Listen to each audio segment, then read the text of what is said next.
I'll put it on. I'll put your hat on too. Dude. We'll both. Does that one just say milk? Yeah. Here, give it. I mean, if you want to do it. Yeah, no, it's up to you. I'll do it. I'll put it on. Let's see. Oh, It's not going to fit great. I feel like I'm a Chippendale?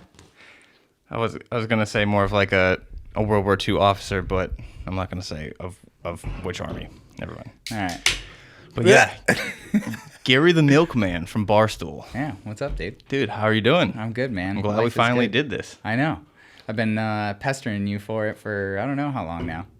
Dude, no, it's my pleasure. I'm glad you're here because it's always nice to have someone who makes it in life by being themselves in the most unorthodox way possible, as I have. So That's me. I mean, that's literally me to a T. Since I've always been just done my own thing, done it my own way. oh, yeah, and since you're the milkman, I did bring. I brought whole milk. Oh, dude, thank you for that. I appreciate that. We're gonna definitely. I'll finish this by the end of the podcast. I brought whole milk, and I originally got 2%, but then I was like, well, what the fuck's that? You're gonna go all the way in, dude. Yeah. You can't do that. You go. can't put 2% of the dick in. yeah. You got to put it all You the need way. the whole 100%. The whole thing. So, the milkman. And your tagline is the milkman always delivers, correct? That is my tagline. So, but where did this whole thing come from? Not starting with just the Barstool thing. I just mean just the name, Yeah, the gimmick of the milkman. Dude, it started way before Barstool, the whole thing. So I've drank milk my whole life, just 5 gallons a week, just pounding that shit.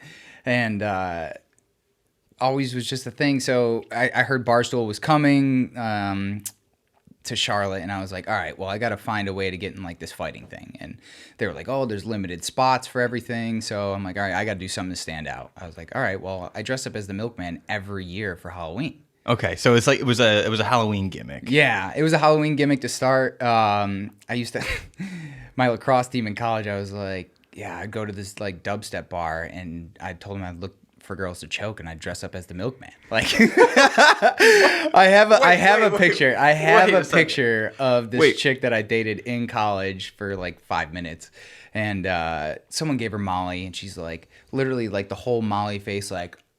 And I'm just right behind her wearing the milkman costume, just like. And she, it kind of went around, whatever. But when Barstool came, I was like, all right, well, I got to do something to stand out because I want to be in it. I got to be that person. So I was like, all right, well, fuck it. what made you, all right, to come with a gimmick? Because, all right, just for a brief, like, take you through entertainment when it comes to. Like martial arts, like I think of like the WWE, and I always liked Stone Cold Steve Austin because he didn't have an over the top gimmick, but it was just right for him. You know what I mean? He was essentially being himself, and through that, it seemed the most genuine character, right? So, what made you think like you don't need a gimmick, or what made you think that you didn't want to not have a gimmick? You know what I'm saying? Yeah, I wanted to be accepted, right? So I love Barstool, love the whole thing. Saw it was coming to Charlotte. Like, I felt it was necessary. Like, I never saw. It was the first one that was actually I'm sorry, the third one that was pay-per-view. I'd never watched it before, so I thought it was just everyone was going to do something to stand out. So I was like, all right, well. I got this thing. I drink milk. Like, I'm gonna fucking knock this guy out, and like that's just gonna be my thing. And I drink milk and I knock people out. So I guess I'm just gonna do yeah. But so there are other people because I've tried and I've said this to you before over text. I think it's so difficult to find like the results of fights, the fights themselves, without actually like ordering it. So it is all on pay-per-view. Yeah, like when Barstool bought it, the first 2 were on pay-per-view, but they weren't that big. I think the third one, which was the that came to Charlotte, the first one I did, like really took off. I think they had like 40,000 pay-per-view buys for an amateur like tough man competition. Like, that's crazy to me. Right. But it's because of the Barstool brand. So I felt like I had to do something like dress up as the Milkman to get accepted. Like I thought there was just going to be so many people trying to do this that I had to do something to stand out. It wasn't like, oh, I'm going to do a shtick. It was like, all right, I'm just going to dress up as my fucking Halloween costume I do every year. Right. And do it. Right. And do you have like a persona with, like every year you dress up as the Milkman for Halloween? Yeah. Do you have like a kind of like douchey persona with 100%. Trying to get laid. Got you. That was, I mean, that was the whole thing. You're trying to distribute your milk. Yeah, that, I mean, like, Got it's a you. combination of both. Like, Right. I've been I mean, for the majority of my life, I was a fuckboy, so I would go out dressed up as the Milkman. Like, it didn't matter, like, what I did it for. I've gone to 5-6 festivals dressed up as the Milkman. It's just always been a thing. So, yeah, that's why. Okay. Now, and you have a previous experience in martial arts? Yeah, so I grew up doing Taekwondo, boxed a little bit of kickboxing, and then when I was like 12, I kicked a kid's 4 front teeth out. Like When you were what? like 4? 12. So I kicked all 12. 4 of his front teeth out, and he sued my family, and he sued the place I was at.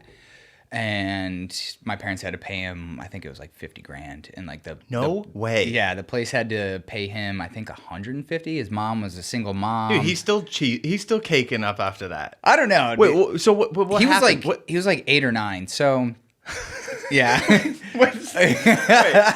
So you're 12. What was this place? It was called Master Kim's Taekwondo. So it was up in Rochester, New York. Okay. And like it wasn't even during like sparring or anything like that. Like You like, just walked up and kicked him? No. I wish I had a cool story about it, but I don't. Like I was taking a piss in the bathroom and he like turned off the lights and I went to like run to turn them on, and as my foot came up, like the back of my heel kicked all 4 of his front teeth out. And he told people that I literally held his head down and kicked him in the face. Wait, so it was an accident? Yeah, it wasn't even like a real thing. Like if it would be one thing if I was like sparring with him and I kicked it out, like he wouldn't really have much to say. But he told them that I held his head and kicked him in the face. I'm like, but the scar is on the back of my heel, so you don't like. How did I hold his head and kick him in the face like that? You know what I mean? That's a very unorthodox style of of Start my own martial art. Hey man, right? So in Taekwondo, Everyone, full I feel disclaimer, like everyone. I have no. Never took a single class in any of that. Is there any in Taekwondo? I'm gonna get ripped for this. Is there like any type of like boxing? So involved? So there's 2 different types of martial arts, right? There's like ones that are like self-discipline, respect, like that kind of stuff. And then there's like, okay, I'm trying to hurt the person. Boxing, Muay Thai has a little bit of both, but like Taekwondo and karate are very like bow to your More of defense. Yeah, more of a defense type thing. In Taekwondo, actually, you're not allowed to punch anywhere but just the chest. Okay. So there's no head punching. There's no leg kicking. It's more of a point thing. Like you have 3 spots on the body when you spar with somebody that you're trying to hit for points, and you can kick them in the head. So I was like really good with my feet when I was younger. Mm-hmm. Not so much now. But yeah, that's pretty much Taekwondo. Okay, so now, did you have any other background with martial arts at all, like Yeah. boxing? Yeah, I wrestled because obviously Rough and Rowdy is a boxing venue, right? Yeah. So how do you? So I trained Transition a that. little bit before that, like before the whole thing. Like I just figured I'm a fucking athlete, right? Like I consider myself a better athlete than most people, Okay. Or especially at that point. Right. I was like, all right, I can learn this shit quick. So a couple months I did it before that. Not much besides that, like. And when I just got in there, like I knew that like my primal fucking side of me was just gonna take over. So that's basically what happened. And I mean it couldn't have gone any better for me. Right. Okay. But like to take it back a little bit. So Barstool comes to Charlotte with Rough and Rowdy. Mm-hmm. So what happened then? Now, how did you get Like how did I see it and like why did I do it? that? But also, how did you get in touch with them? Like, take me through the story of how you got from guy who knew a little bit of jiu-jitsu and whatever. Yeah. You have a gimmick How did you get to, okay, now I'm going to go do my first Rough and Rowdy? So I saw an ad on Facebook like, hey, they're coming here. I'm like, I'm gonna fucking do that. Like, I'm one of those people that like I'll just do something to do it. Like I do it for the story. It's as bad as that sounds like to some people, but I do shit for the story. And I was like, I'm gonna either fucking knock this guy out or I'm gonna get knocked the fuck out. So I apply for it, send in the video to the guy. My buddy Phil, who you might actually know, he lives in Colorado. He's a big dude, but my buddy Phil helped me do the video to like send to them the whole thing, send it to him, and the guy was like, I love it. Like, this is awesome. Who was the guy? So his name's Chris. Chris McCormick. He's like that. He actually owned Rough and Rowdy before Barstool, and then Barstool like came in, bought him out, but he still like ran the show. Okay. Yeah, so he set me up with an opponent, and like I didn't know anything until I saw the other guy like calling me out. Like talking shit about me. I was like, all right, I'm gonna beat this fucking like hiccup or whatever. And a bunch of people were ripping him online because he had like a race horse racing belt or something, and he was like trying to say that he was like cowboy bred and all this shit. And then the guy actually never showed up. I fought somebody that was totally different than called me out. And this is actually at Rough and Rowdy? The first? I found out 2 minutes before I fought the guy who I was fighting. I mean...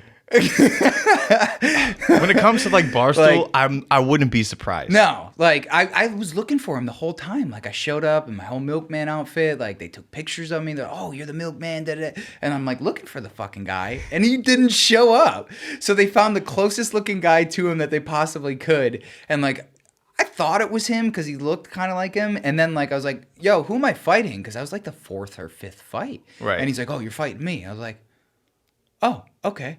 Like 2 minutes. Wait, did they build him as the same guy? No. They I mean like when they did the pay-per-view, they showed like the guy's video, and anyone could tell that like he was a different dude. And okay. Yeah, he was a little bit small. Like I don't know, from the video he looked a little bit smaller than the other guy. I was like, all right, I fucking got this. Do they have weight classes? Yeah, so the weight classes are huge. At least when I did it. To start, they were huge. So it's 140 to 160, 160 to 185, 184, 185 and up. And what do you fight in? So 185 and up? No, I cut weight a little bit. So I walk around like 190-ish. Right. And I cut down to like 180. I wanted to be big, like for the weight class. And I think this dude probably had to be 165 pounds. Like, wow. Okay, so you send in a video. Right?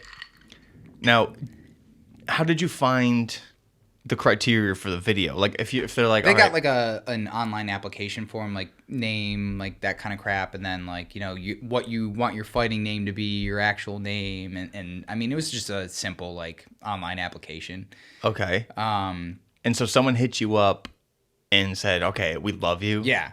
The guy who ran the whole thing, that Chris guy, was like, "Yep, we love you. Like, you're definitely in." I was like, "All right, let's eat. Let's go."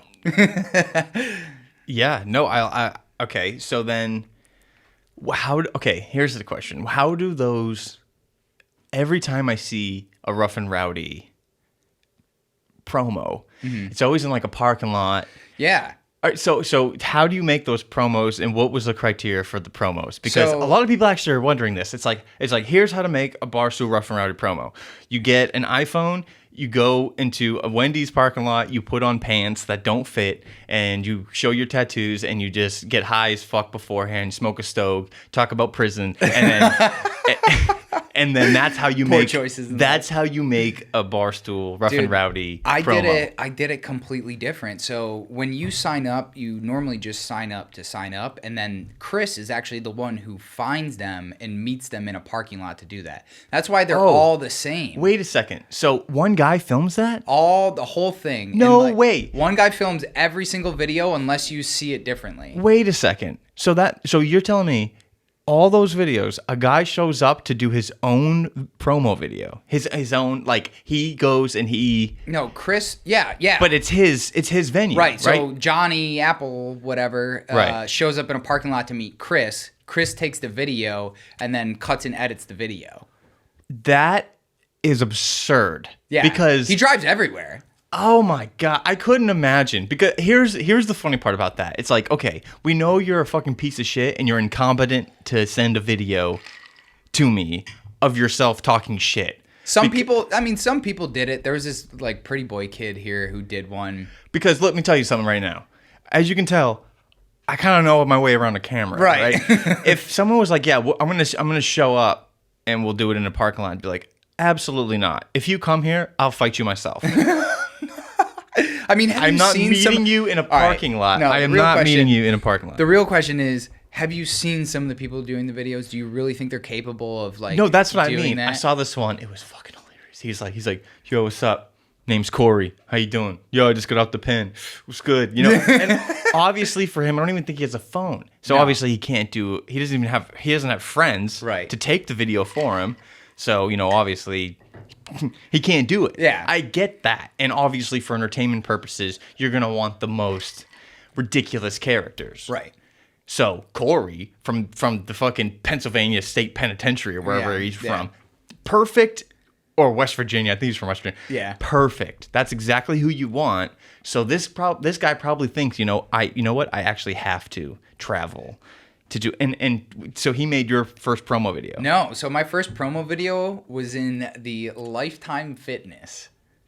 I made my own. Like you had like on that application you have the ability to send in your own video. So I was like, all right, well, if I'm going to be the Milkman, I'm not going to have someone else come and film it. Like I'm going to fucking do it myself. So I'm literally and I got so many looks like from the Lifetime Fitness that I was in. Dude.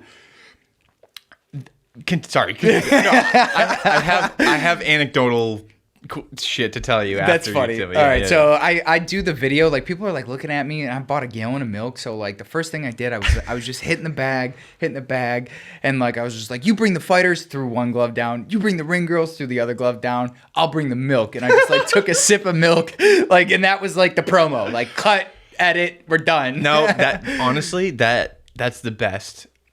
That's the best promo you could possibly want for that. Short, quick, to the point. Like, yeah, I'm the fucking milkman, bitch. Yeah, suck my udders. Something like that. I don't know. No, but what's so funny about content creators who get embarrassed when they make videos in public? Oh, I don't give a fuck, dude. I know you don't, but it's just funny because like you say, like people are looking at you crazy. People get so self-conscious when they're making a video in public and they know other people can see them. Right? They're like, oh my God, fuck, someone's coming. Cut. Yeah. Don't let them see that we're filming a video, and because they might walk by and go, look at those fucking quiz or whatever. Yeah. Right? Influencers in the wild. Yeah. Oh look, it's influencers. Sorry, they're gonna make their TikTok. Yeah. But then you get home, you edit it, and then you post it on social media. It looks great, and then you're like, oh, everyone loves me. Right. But here's the thing: if you're so embarrassed about filming in public in the first place, you go home, you post it. If you have any following it on at all, it gets hundreds of views. Yeah. So what the fuck's the difference, dude? You might as well be out there in the middle of a crowd and just filming yourself. Yo, what's up, dude? You know what I mean? Just being a complete douchebag. Yeah. Because if you're okay with hundreds or thousands or millions of people seeing your video, then who cares if two people walk by? I've actually had 1 million people see multiple videos that I've done because Barstool posted it on their main page, and I just like thought about it. I've seen them. Yeah, I'm just like, that's kind of crazy, man. Yeah, like, I wasn't trying to do that, but it just happened. I always feel good when I know somebody, and I'm just like, I go on like because I've seen a few postings that me and one of my buddies from New Hampshire, who's a superior drinker than many people. Right. We see each other on like Barstool or not Bar. I've never been on Barstool, but I was on Total Frat Move. Okay. And that was like, oh my God, you know what I mean? I'm on Total Frat Move, looking it up at the fucking shit. I did a strip prank in class. Oh, God. Like, in front of like 500 people. I just went on like the class fucking interface. Wait, you did a strip prank? Yes. Like you literally stripped in class? Yeah. So in Are you college, trying to steal my shtick right dude, now? Dude, no. In college, I was a stripper. I was a stripper and an athlete. No way. This was heavily documented. Yes. That's hilarious. It was in the newspaper, dude. It made the fucking. This makes me like you so much more. The UNC It's called the Daily Tar Heel. Is the UNC newspaper, and I was an athlete. I was on the track team. Right. I was going to school for free. Everything was fucking dope, but I was a stripper too. So I'd go into like these sorority parties. They couldn't have like guys in their actual house, so they would have like these off-campus houses. No way. And I'd go into this house. I'm the only fucking guy in there, and I just you sit in the chair, throw them around my head. All right, you sit in the chair, throw them around, make your way around the fucking room. No Dude, fucking way. Tons. Dude. Okay, so to promote that, because I was making a lot of money, because sorority girls at UNC Chapel Hill. Oh god, dude. Yeah, daddy. Exactly. So I was like, I need to do a publicity stunt to do this, because after my first like real big show, I was like, oh, I know how to do this. I'm gonna organize this shit. Fucking live fast, die young type style. I was like, all right, tomorrow morning, meet me in like the student lobby or like the student union. I'm gonna devise a plan. We're gonna go in this fucking classroom with 5 cameras, and we're going to film an epic fucking prank. So, me and my buddies, we showed up in the student union, and I'm drawing out. I'm like, put a camera here, put a camera here, put a camera here, put a camera. No, I'm a film student. Right. So I'm like, yeah, I know what I'm doing. I know my way around a camera, bro. So don't patronize me. So and then I was like, okay. I went onto the school website. This classroom has 500 fucking students in it. One class, huge biology. Yeah, class. I mean it's a big school. Bio 101. Right. I was like, all right, and we planned it all out. I was wearing breakaway wind pants, and I went in there. Party boy style. I had a hat on that said, oh fuck, what did it say? You can't improve perfection. I had sunglasses. I had on just a white t-shirt, and then I had on Tar Heel blue breakaway wind pants. And underneath, I had a G-string that looked like a butler. It had like flaps in the back, and it had like a bow tie, like by the pubic area, God. and then buttons. So it kind of looked like you right now. Right. Yeah. I'm your dick right now, bro. That's exactly right. Yeah. I'm just your living, breathing, walking dick. Like that's off your body. You're the personification of my dick. Yes. Yeah. So anyway, we go in, and I'm sitting there, and I'm just fucking amp. I'm like, I'm just gonna wait for a moment, and I had a whistle, dude. I had a legit whistle. I had like a fucking Baywatch, like from the tower booth type whistle. Yeah, like your middle school gym teacher whistle. I get it. Like, yeah. And I remember it was orange, and it had like a blue fucking. Oh, dude, I was sitting there. I was like, I can't fucking wait for this shit. And I was telling everyone around me, I was like, you have no fucking idea what's about to happen. Yeah. The teacher's like, yeah. Can't see me. The teacher goes, we have a fun class today filled with some good stuff. I was like, blew the whistle. I get up. Sorry to interrupt class. Sorry, everybody. I just got to tell you that I got to drop out of this class today. Because you see, I already know what I want to do as a profession. And then I just ripped my pants off, ripped my shirt off, because I already like cut my shirt like Hulk Hogan style. Oh, God. You're a real American. And then I started blowing my whistle.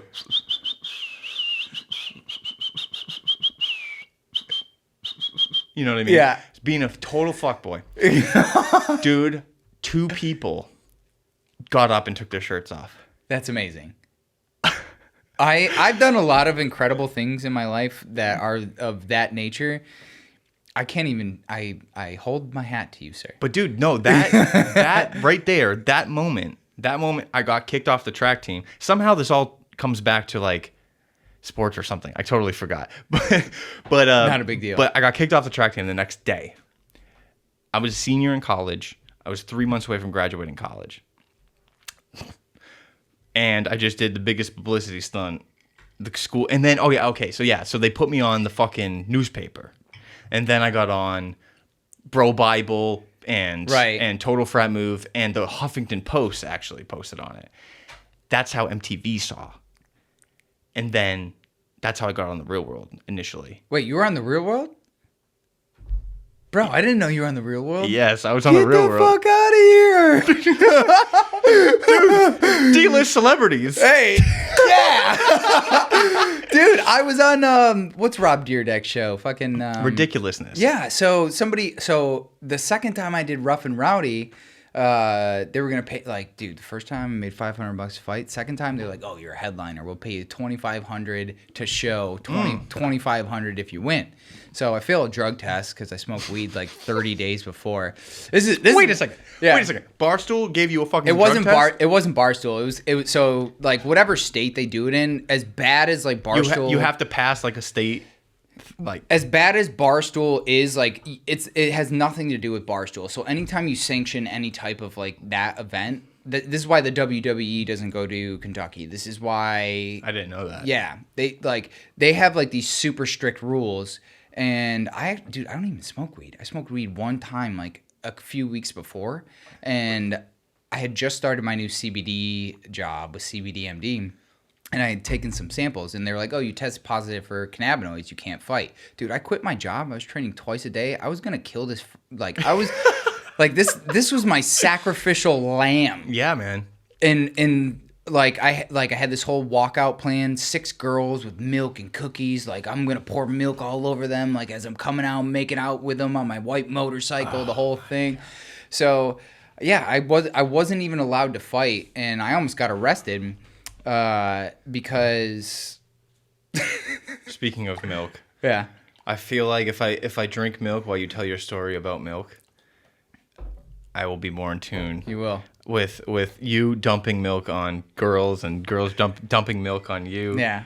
Dude, I love that. So I'm not allowed to fight, but they're like, hey, stick around, do some videos, whatever. Like, so I started the whole broadcast saying, like, I always deliver. Me and Caleb, the Barstool guy, were like, yeah, like, he's like, all right, we'll say this like before you start. I was like, all right. So I said it, and he's like, but I still want you to like try to get in the ring. So I drove my motorcycle in, like the Undertaker. Or some yes, shit. literally like the Undertaker. I drove my motorcycle into a baseball field that was outdoors, and like they bought me 10 gallons of milk to throw on people. 10. Oh my god! So I come in, You're Kurt Angle. I'm Dude. slapping them together. I'm throwing them on the crowd and shit. And then there's these 2 fat chicks. Like, they were supposed to fight, but the commission wouldn't let them fight because their blood pressure was too high. Get the fuck out of here. One of That's them discrimination. Is like, yeah, I know. That is discriminatory. One of them's like, hey, pour the milk all over me. She gets on her back like this and just starts waving her floppy tits everywhere, and I'm just over her. I stand over her with a gallon of milk, and I'm going like this with the milk, throwing it all over her. And somebody takes a video of that, and they send it to fucking Dyrdek's show, Ridiculousness, and they reach out to us, and they paid us. way. They paid us $150 to be on the show, like to have access to the video. And Wow. yeah. Wait, so they aired that? I don't know if they actually did. They said they would. They paid the girl. They never paid me. It was supposed to be in January of like 2008. I don't know. I didn't really like look for it. But, Right. Okay. But yeah, no. I probably still have the email like in my phone Yeah. from I think her name was Jessica, but yeah.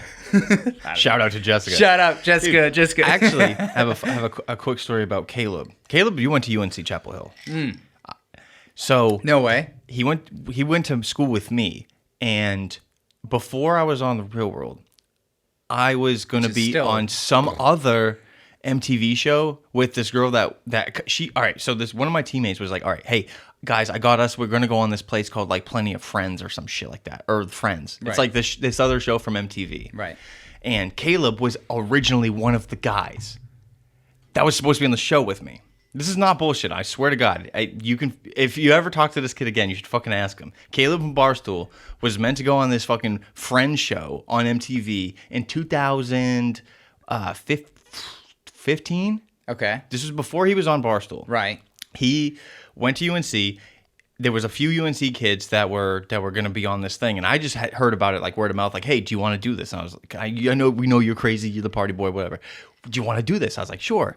I did a bunch of Skypes with these people from Burnham Murray, which is the production company from MTV, or Yeah. where they're the ones that like make the Real World and all this shit. And they're like, "Hey, yeah, so we need to start a fucking like a dynamic between the friend group."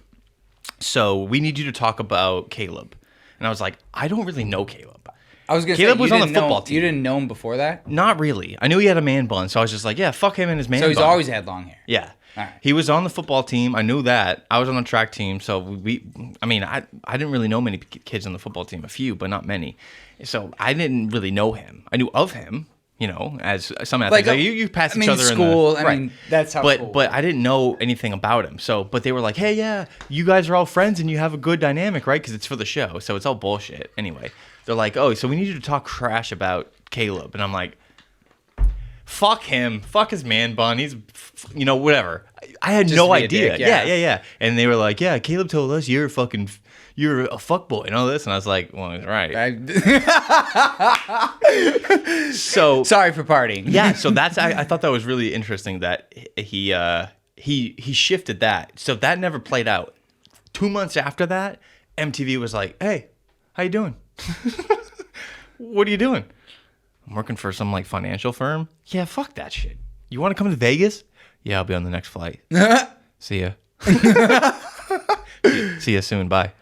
Meet me in the desert. Yeah. So I always thought that was pretty interesting that he was on there. He was like one of the main characters that was going to be on the show, and then they were like, nope. He made a fantastic career decision. Yeah. And didn't do reality TV. Dave is the money trail, dude. Fuck yeah. I've only talked to Dave really a little bit, and I was mentioned on the Bert and Bill Burr the Chrysler and Bill podcast the other day. They were talking about me, and my girlfriend keeps telling me, she's like, dude, you should just reach out to him and see if they'll do something.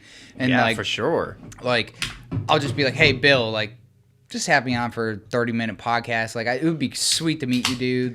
Because he called your fight, right? Yeah, he called my fight. Okay, he's wait. So and he called my fight, and he had his Monday morning podcast, and he's just like, yeah, the Milkman was fucking sweet, and I was like, all right, well, okay. Can we backtrack a little bit? Yeah.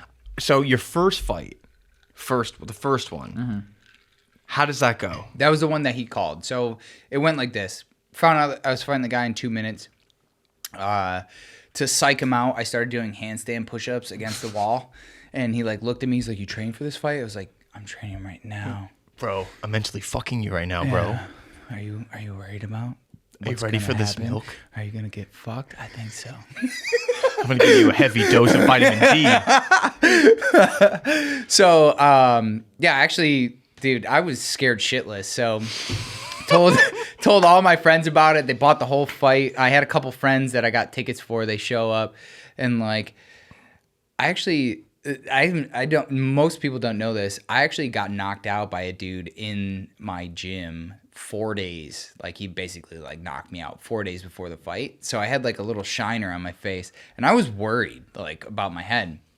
So when I fought him in the first couple exchanges, I grabbed him real quick because I'm I don't want to get hit.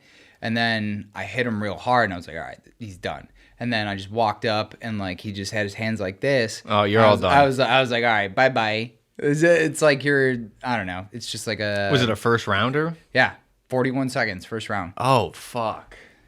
And I knew it by the way he fell. So being I don't want to call myself an expert or anything because I'm not, but I know when someone's knocked the fuck out. Right. Their body curls up, or their feet curl up, or their hand something curls up, and then as I hit him, I watched him just fall, and I was like, all right, well, this guy's done, and I just put my hands up like this, and then my whole thing was afterwards I wanted one of the ring girls to come up, and I was trying to get the one of the ring girls to come up, and they wouldn't come up, and kind of ruin the moment. Yeah, but Bill Burr called your fight. Yeah. Bill Burr and Dave both at the same time were the Milkman delivers. But they were on your side. Yes.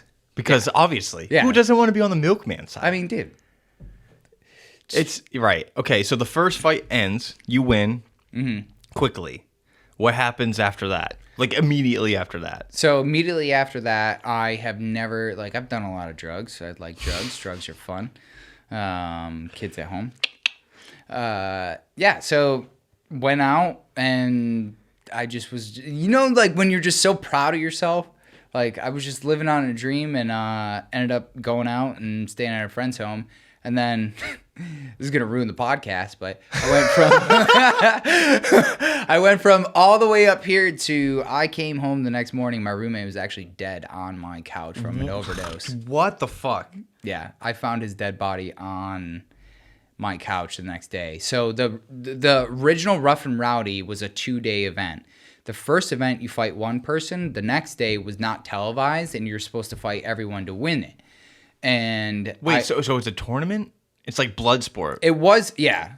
It was when I did it the first time. So the first time was televised. Wait, so they fight the lower classes with the heavyweights? No, you still fight. I think there was like 40 people with everybody in it. Oh, so they have multiple fights per weight class. And then it's like blood sport, like you're saying, like it dwindles itself down. But yeah, like the second day I came home and he was just gone, and it was kind of fucked up. And I didn't end up fighting. Wait, so where was the first one? What city? Charlotte. But you came home. You live in Charlotte, right? Yeah, I lived in Charlotte. It was when I was living here, and like I went home, and I was supposed to come back to the same arena the next day. And and you obviously I was a fucking mess after that shit. So. Yeah. Okay. It is, yeah.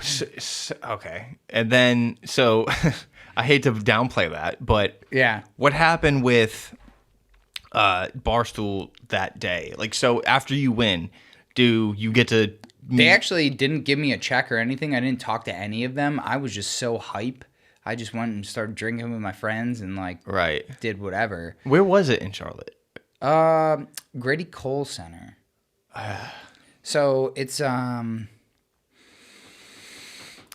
to think of exactly where it is. It's like right outside of Uptown. Okay. It's like right by like an outdoor like amphitheater or something. Yeah, outdoor turf arena. But you got to meet Dave. I got to meet Dave. I didn't get to meet Bill, which is why I would like after I heard them like talking about me the other day, I was like, oh, like let's reach out and try and get them on try and get me on the podcast or something, like, or at least meet them. Right.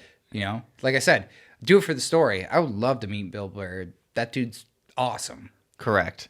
I'm a big fan. Coming from Boston as well, like I can't get enough of that dude. I love that his whole thing is like he's built off of anger. Like he says he needs like therapy and shit, but that's where all the root of his comedy is. Yeah. So it's like his sickness is his greatest power. Don't go to therapy. Go do coke. Yeah. go get like the rest of us. go get more pissed, bro. Like go do some fucking push-ups in a back alley and wait for someone to walk by. Yeah. What the fuck did you say? But he's like he's like that on camera. So like everybody's different, right? So like you meet somebody in person, it's way different. I would say if you put them in front of a camera or in front of a microphone, they change, right? I don't know with him. Like, I'm like, all right, well, this guy could be the same way, but I feel like he's like kind of laid back. No, he really is. He has issues like with anger for sure. For sure. It's already been like heavily documented. All right. Well, yeah, I'm an angry person sometimes too. I mean, I don't mean to like put words in his mouth or whatever. It's not like he's ever going to. Yeah. But who knows? he might. But yeah, he talks about it a lot that he has severe anger issues. And it's like, but dude, a lot of times, as shitty as it is, a person's disease or their makes them great, makes them who they are, right? Like sometimes it's like, oh, he's an alcoholic. But would he be funny without the alcohol? It's hard. Josh Gordon played every single NFL football game high or drunk. Okay. So like that's an outlier because that's like an yeah, but I mean Bill Burr's a little different like career path. Right. So he's based off ideas, and what's better for ideas than altering your state of mind every once in a while? Yeah, through your drugs state of or mind, alcohol. Your state of mind gets you to where you need to be. Right. Like as much as we all love somebody like Ricky Williams is a good example too. Well, but like taking it out of sports, more like artistry, right? So there's no good artist that is not addicted or like talk about the Beatles or like anyone that does like really good art. Quick anecdote. I remember in college I took a music history class, and one of the questions was, how did this band from like the 70s, how did they record their record? I think it was like, did they record it like on track or on tape, or like what was the compression used? It was like a highly I just wrote Right. on drugs. And the teacher was like, full credit for that question. How was this created? On drugs. Because, I mean, I don't know if it should be... Like, how do you tell an artist who their main source of content, whether that's painting, drawing, an actor, a comedian, a singer... how to develop... It's like, hey, the main source of where you write from or where you create from is from this dark place that comes out when you get fucked up. Don't do that no more. How can you tell that to somebody? Even though it's killing you, it's like, look, we lost a lot of good talent when they were young, but would they even be talent if they weren't fucked up all the time? Like, would Chris Farley be Chris Farley if he didn't do coke all the time?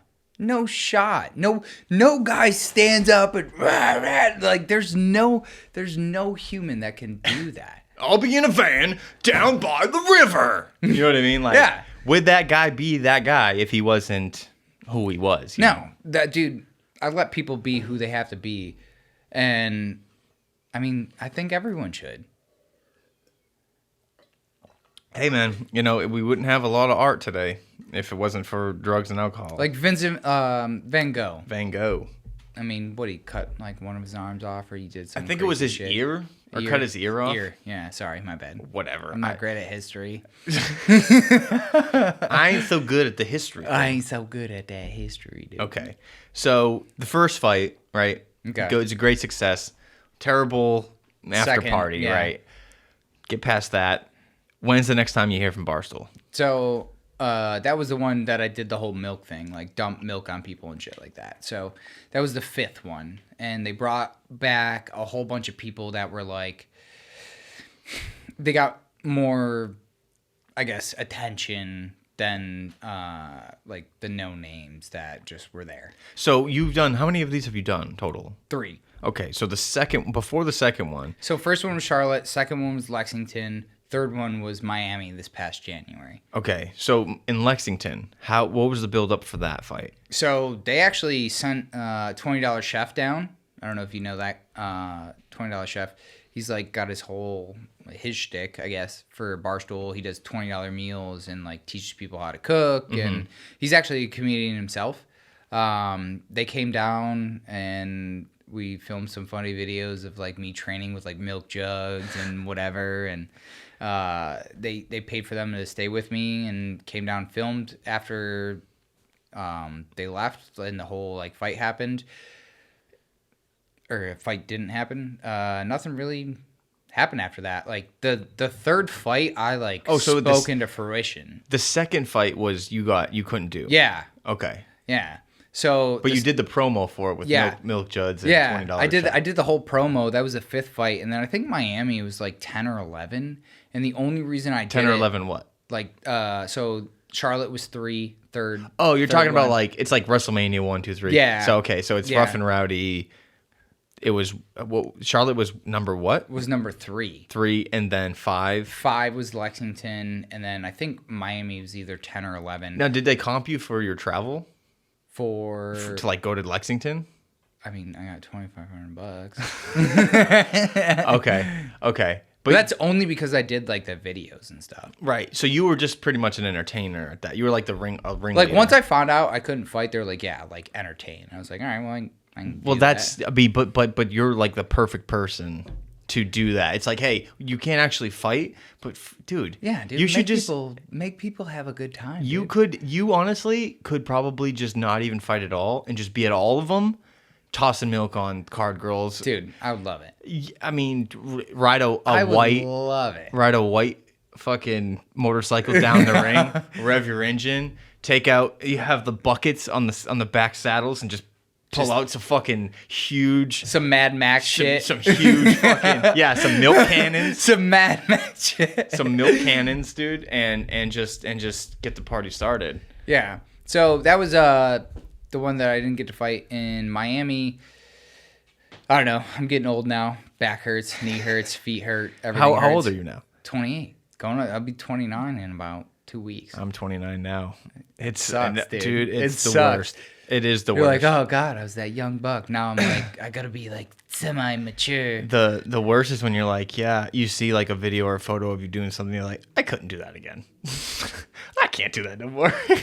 I used to do this thing where I would be dancing with a girl from behind, like grinding. Like then she was behind, or you were behind? I was her? behind her, and I would duck down and put her on my shoulders, right, like this, and then I would like do this for a little bit, and then I would reach around like this, grab her from the opposite waist, spin her around so now she's facing you, facing me, and then drop her down and catch her like cradle, and then like do a little jig on her or something. It was called the Showtime. That was like a stripper move. I did it on the show on the Real World and everything, and it was that was like my signature move. Oh, yeah, but I think about doing that now, and I'm like, oh, I'm gonna snap my fucking shit up. Yeah. I ain't twisting anybody on my neck anymore. There's no possible way. First of all, this was all like from 2010 to 2015 is when I stopped completely stripping forever. That's 5 years ago. Yeah. But 5 years is a lot of time. 5 years is a lot of time. A lot of experience in your head. On your body, in your head, and socially. Yeah. If I was in a club right now, and I was fucking 22 years old again, and I was like fucking jacked, and everything's great, and I'm like, yeah, this chick, I can tell this chick wants to get showtimed right now. Like pre-COVID, whatever, everything's fine. No, with COVID, fuck it.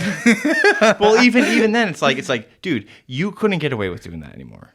And that was just 5 years ago. Well, no, you gotta think it. You gotta think it, and then. Okay, but here's the thing. Let's say, for instance, you have any type of career, corporate career, any type of corporate career, or any career really. You do a move like that to a girl, and she doesn't like it. Luckily for me, every time I've done it, the person I'm doing it to, I make a judgment call. Are they gonna enjoy this, or are they gonna fucking slap me? All right. I've never had a negative reaction. My coach would tell you right now, you're playing scared. You're playing scared. You're playing on eggshells, bro. You're playing on eggshells. I'm gonna need you to get your head out of your ass. Well, I also don't want to get sued. Well, so obviously, I wouldn't do that anymore. And for okay. that reason, okay, no. I have a good question for you. What is the most savage thing that you have done as a pickup line that worked? So I never had like a pickup line, but I would always just say, move. I would like say, move, well, I line. usually would dance because that's what I was good at. So right. Back a girl against the wall, do a handstand, put my legs on either side of her head, and like right. People usually start taking videos at that point. But like as far as saying stuff, I never really had a pickup line, but I would say this all the time. If I talking to and dancing with a girl for a while, I'm like, look, it's 1 o'clock. We could party for another hour. I'm the hottest guy here. You're the hottest girl here. We could just get out of here right now. And in my head, again, all right, whatever. I'm thinking, I do it at 1 because if she says no, I need more time to now go do it to somebody else, right? But yeah, I always like to be like extremely honest. It's like, look, we've already been talking for enough time and dancing and stuff. Like, is there are we going to continue to do this, or are we not? Are we going home or not? Like, I would be just I want an answer right completely like honest though, and that actually worked pretty well. You know what I mean? Right. Like a lot of most of the time, if you're especially in college, like I was in college from 2010 to 2014. Around that time, girls were pretty outgoing with it. I can't imagine what a college campus is like right now. Oh God, fuck awful. That. If they even have college campuses, but you could be honest. I could be like, hey, look, I think you're really attractive. That's not offensive, right? At that point, hey, I think you're really attractive. Would you like to come back with me or no? If it's no, that's completely fine. There's no, I'm not gonna fucking like, not gonna get butt hurt. I'm not gonna go drink my sorrows away. Yeah, I'm 22 years old. I can go dance with somebody else. There's like 18 other people here that I want to talk to. But at some point, right? They think like it's so negative to fucking be honest with the opposite sex. It's like, look, walking on eggshells. At 22 years old, and you're dancing with somebody. What are you thinking about? You're grinding with somebody. Yeah, you're having fun, but at the same time, you're also like, I wonder how this is gonna end. You know what I mean? So to be conscious about that is so, like, to me, it's annoying. Like, fuck, you're just trying to have a good time. Like, correct. You're 20. Most people in college are what? Between 18 and 22. Yeah, 18, 22. But you only get 1 year of legally drinking. So, like, why are people, like, conscious of that? I hate that. Like, just have a good time. Yes, I agree, and for the most part, that is the way it is. But now, coming from someone who's 29 and lives in the world in a big city where everything is now a fucking issue, if you talk to a girl now, it's like, hey, you want to come back? She'll be like, fuck you. You know what I mean? But like, but like, at that time, dude, partying was different then. I don't know. A little bit. I agree. I agree with that. I feel like people now are more afraid to be like that, like, okay with things. You can be very assertive and say the way, I mean, because here's the thing. The way people talk nowadays, there's no way for us to hash out our own opinions and ideas without talking to somebody and saying something that could be looked at wrong. So if I'm coming to you from one perspective and you're from another perspective, if I'm just like trying to appease to you, we're never going to get any work done. Never. So I need to be like, okay, look, here's how I feel, and here's the way that I think, and I know you think differently, but we need to talk about this because this is the only way that you will see things from my perspective and I'll see things from your perspective. Clear as day. We need to talk our way through our differences. That's kind of hard to do nowadays. So when you're going to a girl and you're very upfront, if they don't like that 5 years ago, 10 years ago, you know, fuck off. But now they'll go post a blog about you. This is what's wrong with men today. Men assume that girls want to blah, blah, blah, blah, or you know what I mean? And then so yeah, that goes on. So I think media, and this kind of goes to your point. I think media now is like, people think social media was a problem or whatever. I think social media reflects who you are. So if that girl goes back and says that, you kind of can tell the type of person she is. She's just gonna complain about everything. Look, my wine was only 5.5 ounces, and I was promised 6. Look, victims never win, as far as I'm concerned. Everyone's a victim now. If you're a victim, you'll never get anywhere. No. Because everyone's a victim. But here's the thing: if you refuse to fall victim to a victim's claims, unless you actually do something fucked up.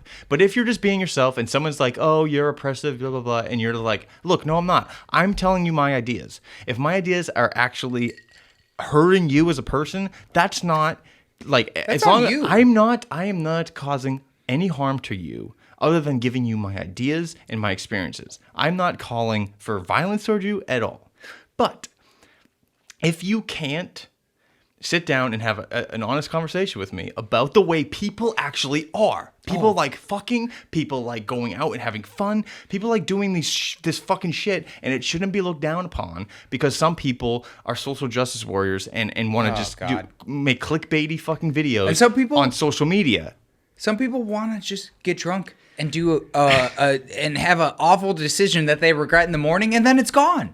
And then other people are like, well, you made that bad decision. Oh my God! No, I agree. I understand. But I don't know, dude. It is what it is. Yeah, and someone as like you, someone who's, I wouldn't say you're controversial, but you are very outgoing, and you're not apologetic for who you are. Don't ever be apologetic for who you are. If people are gonna give you shit, you actually said something to me, and I don't know. The weight of it, you don't know at the time. I'm about to explain. Okay. You said something to me that actually, like, it didn't like really inspire me, but it really just opened my eyes to, like, you know what? He's absolutely fucking right. We had an exchange in the gym, and I said, dude, like, you're pretty fucking wild, you know? And I said, right. aren't you ever cautious of like what your employer would think about your social media presence? And you said, I think I know what I said. you said, this is what you said to me. You said, well, if something I do online would be a hindrance to me getting a job, then I don't want that job. And I was like, wow, that's exactly how I think most people should be. It's like, dude, if you want to be yourself, but being yourself, you can't maintain a job somewhere, or they're too left or too right and they don't like where you are, then you don't have to be that. You can go be who you want to be somewhere where who you are is accepted. Dude, I have people that I fight with online like cats and dogs, and they're people I grew up with, and literally I will scream in their face, I don't agree with you. But the second that conversation's over, I still love them as a brother. Like tonight before I came here, this kid named John I grew up with told me, he's like, listen, we have our differences and I just don't feel like our conversation will get anywhere. And I said, John, this is the reason why I love you, because you can point that out and like gives me closure on the conversation, and then immediately right afterwards we start talking about something else. And like I can do that with anyone, and like I've had people like delete me off whatever, and my thing is like, yeah, this is my view on whatever. If you don't agree with it, that's fine, and I'm sorry that I upset you that much, but I don't care. Like I just care about you as a person. Like right. I talk to you because I know you're a good person. Right. And I said this in the last podcast I did, and I said, like, eventually, as unfortunate as it is, I feel like there's going to be two forms of everything. There's going to be, like, everything's political, right? So it's like you're going to have a left-wing pizza shop, you're going to have a right-wing pizza shop. Oh, God. It's going to be segregation right, again. So essentially, you have to abide by one set of standards, and you can't stray into the other one. Because people don't know how to separate. There was this idea a while back where it was like, you have to learn how to separate the artist from the art, right? So it's the dumbest. That's so dumb. No, but it's true though. It is true. You have to separate the artist from the art. That means if you are conservative but you like Nikes, you should still be able to wear Nikes. Oh yeah. Even though Nike is a far left organization now at this point, right? You can still go to watch a Hollywood movie and enjoy Hollywood movies, even though all of them, right, are virtue signaling leftist. We're trying to like cut the pizza a certain way, and like only you get to eat this side of the pizza, and only you get to eat this third of the pizza, and it's just so dumb, dude. Well, I just think that we need to find a common ground where we can say, hey, look, we have disagreements, but I still like you. What you were just saying, because I have friends who are completely opposite from my political viewpoint, and we don't agree on anything, but I still like them. It's not like we have to be at odds 100% of the time. You know what I mean? Yeah. And it's not like we have to have that conversation, but you have to have something in common, right? Or you can at least understand where a person who you don't have anything in common with, you can understand where they're coming from, right? So if I plan to talk to somebody who are transsexual, transgenders and stuff, and I'm like, I just want to know, like, transsexual. No, I'm having a transgender on here. Okay. And I just want to be like, look, if any of my questions offend you or anything, I don't want you to think that I'm a bigot, because I'm not. I'm just an idiot. I don't know what is offensive, and the reason why I want to, me personally, have this conversation is to learn where I need to grow. And you know what I mean? So I would treat that person like, obviously you're the host, I get it. I would say the same shit to you as I would say to them. And like, if I offended them, like if I don't know, I come from upstate New York. If I'm not fucking with you in some sort of way, right, I'm not friends with you. Right. So like I would be like, oh, like you're pretty tall for a girl. Like, you know what I mean? Like, right. I'd like fuck with them. Okay, yes. But of course. And I'm sure a lot of them. But here's the thing is, like, you don't know where the boundaries are for some people. Like, some people, you could. But it goes back to your social justice warrior. If we're doing boundaries, I get it if you're gonna tell me like beforehand, but Right. like, Well, me personally, I fucking dress up as a milkman. I don't have boundaries. Like you could say whatever you want to say to me. I know, and I don't care. I get that, And like, that's why I like you. If everyone had that attitude, like That's why I like you a lot. Like because you're very easy to talk to, and there's no topic that's off limits. Right. But for some people there are. For some people there is no talking to. They hate you. They just hate the way you look. They hate for what you stand for. They hate everything about you. And there is nothing you can have in common. They don't even want to have the conversation. like I don't know. I've told my like I have minority friends, whatever. I tell them like if anything ever fucking happens to you, like you tell me. Like I will come and make it right. Like I will make sure that person knows that they said something wrong or did something wrong. Mm-hmm. Like it doesn't matter. And like I don't know. Like I have like black friends. They're like, oh, it's because you're white. Like I don't take that like racially or whatever. But I'll be like, oh, like you're good at basketball because you're black. Like, you know what I mean? Like you can have fun. I can have the like those fun exchanges. Right. You can't completely exile edgy fun from your life. But I'm just saying in general, like if you're trying to have a constructive conversation with somebody and they don't agree with you, you have to find a middle ground, or there is nothing to. You know what I mean? Right. Because I had when I was first starting in college.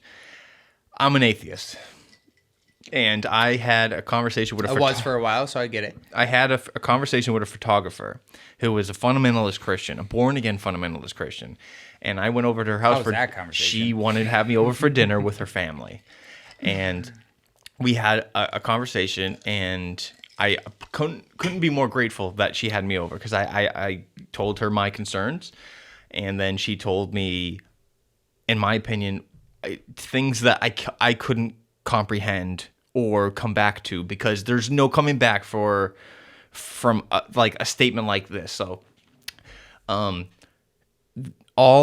of us are made in the eyes of Jesus, and that one verse or whatever means that evolution never happened.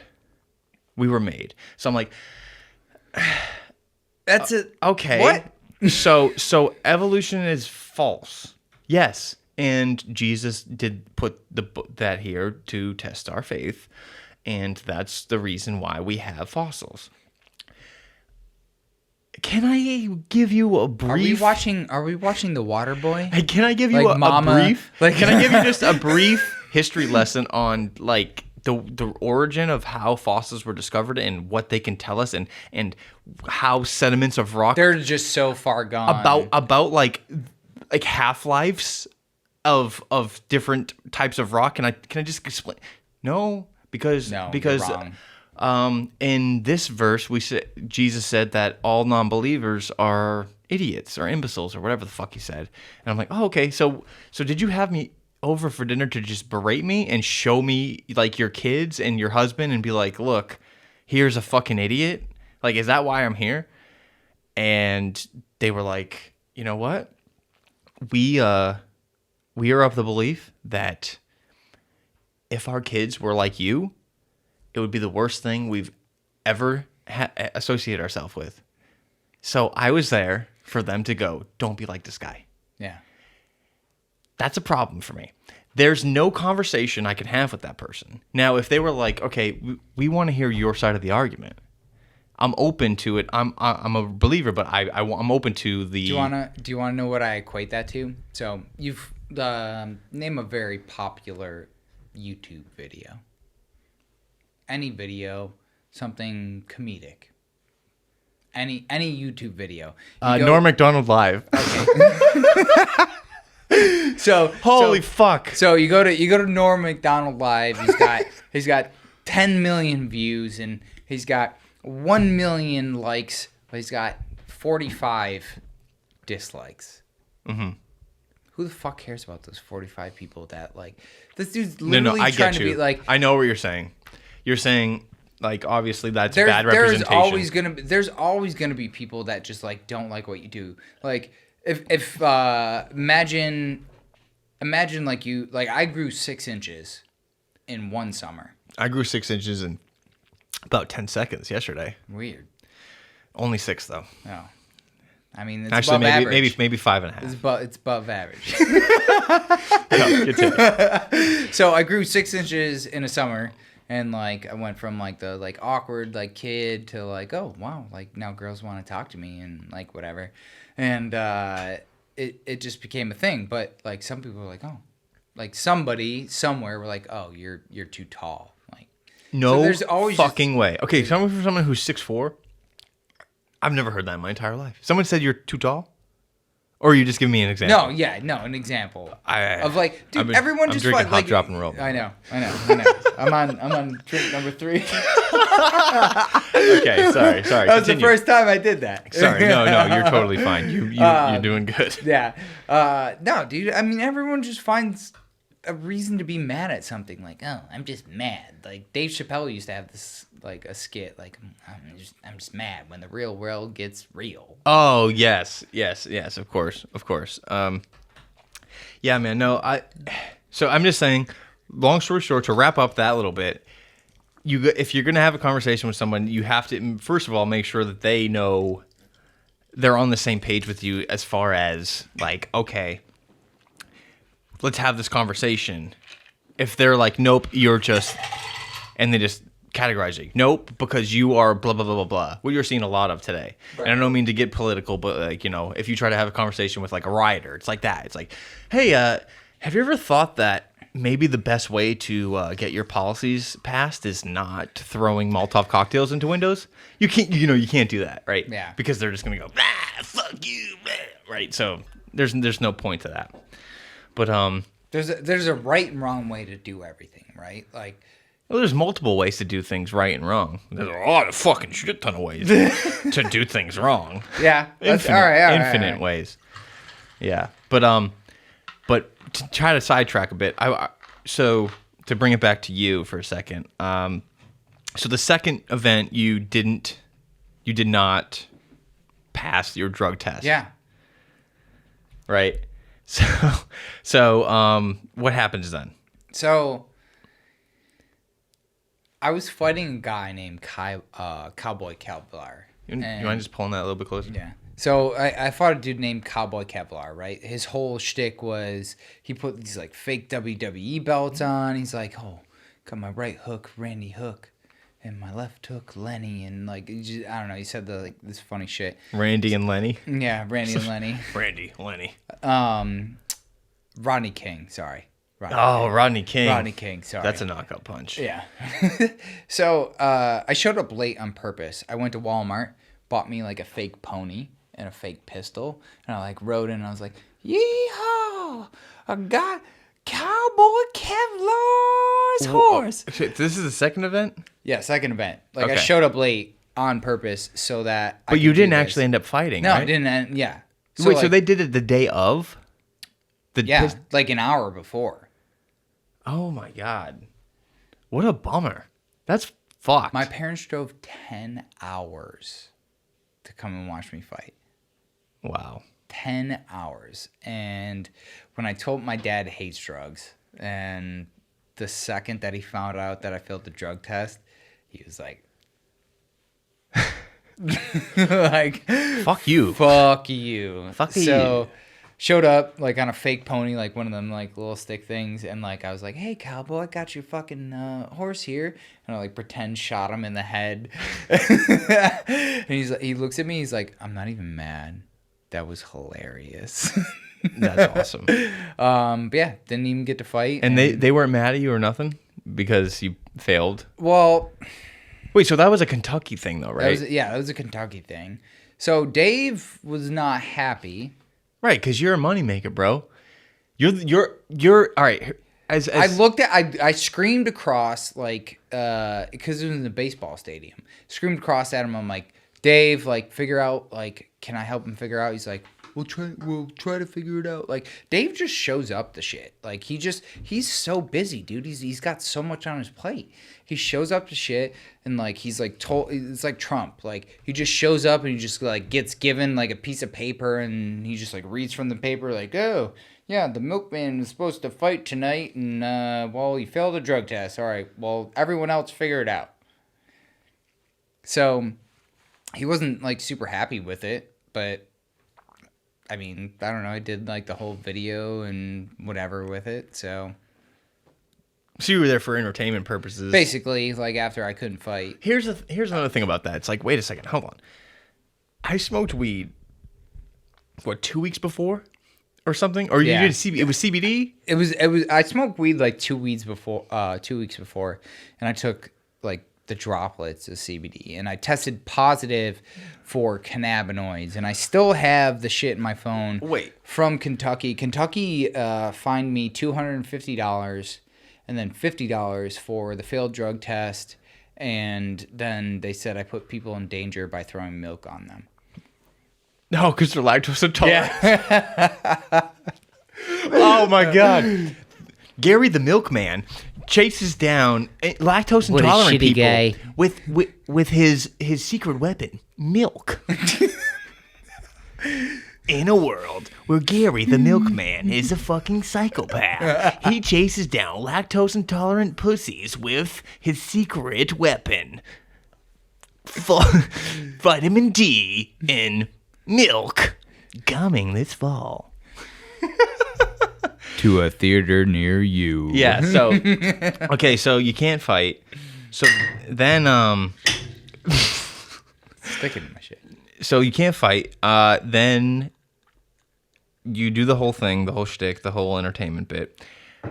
What happens after the second fight? Not much. Like, When's the next time you hear from Barstool? so I'd never heard from Barstool after that. I saw some kid, I eat ass. I'm going to fucking send him this podcast afterwards. So he's this kid from Rhode Island. I watched the video. Yeah. I saw that. He's The kid with got, the like- tattoos and all that stuff, right? No. Oh. No, he's like this like super like pasty kid Is it the kid you fought? in Miami. Right. Yeah, he has all the tattoos, doesn't he? He has no tattoos. He doesn't? What am I thinking of? Who am I thinking of? I have no idea who you're The thinking. guy who you were talking about is like living with his parents and shit. Isn't that him? What am I talking about? I have no idea what you're talking about. I remember you had a thing and you were like, "Why don't you come down to Miami and fight Yeah, me?" well, yeah, no. So like I said that. I knew nothing about him. He's like an engineer in Rhode Island. Doesn't he have all these weird tattoos? He has no tattoos. Well, who am I thinking of? I have no idea who you're thinking of. Dude, I respect that kid a fuckload. He's weird as fuck.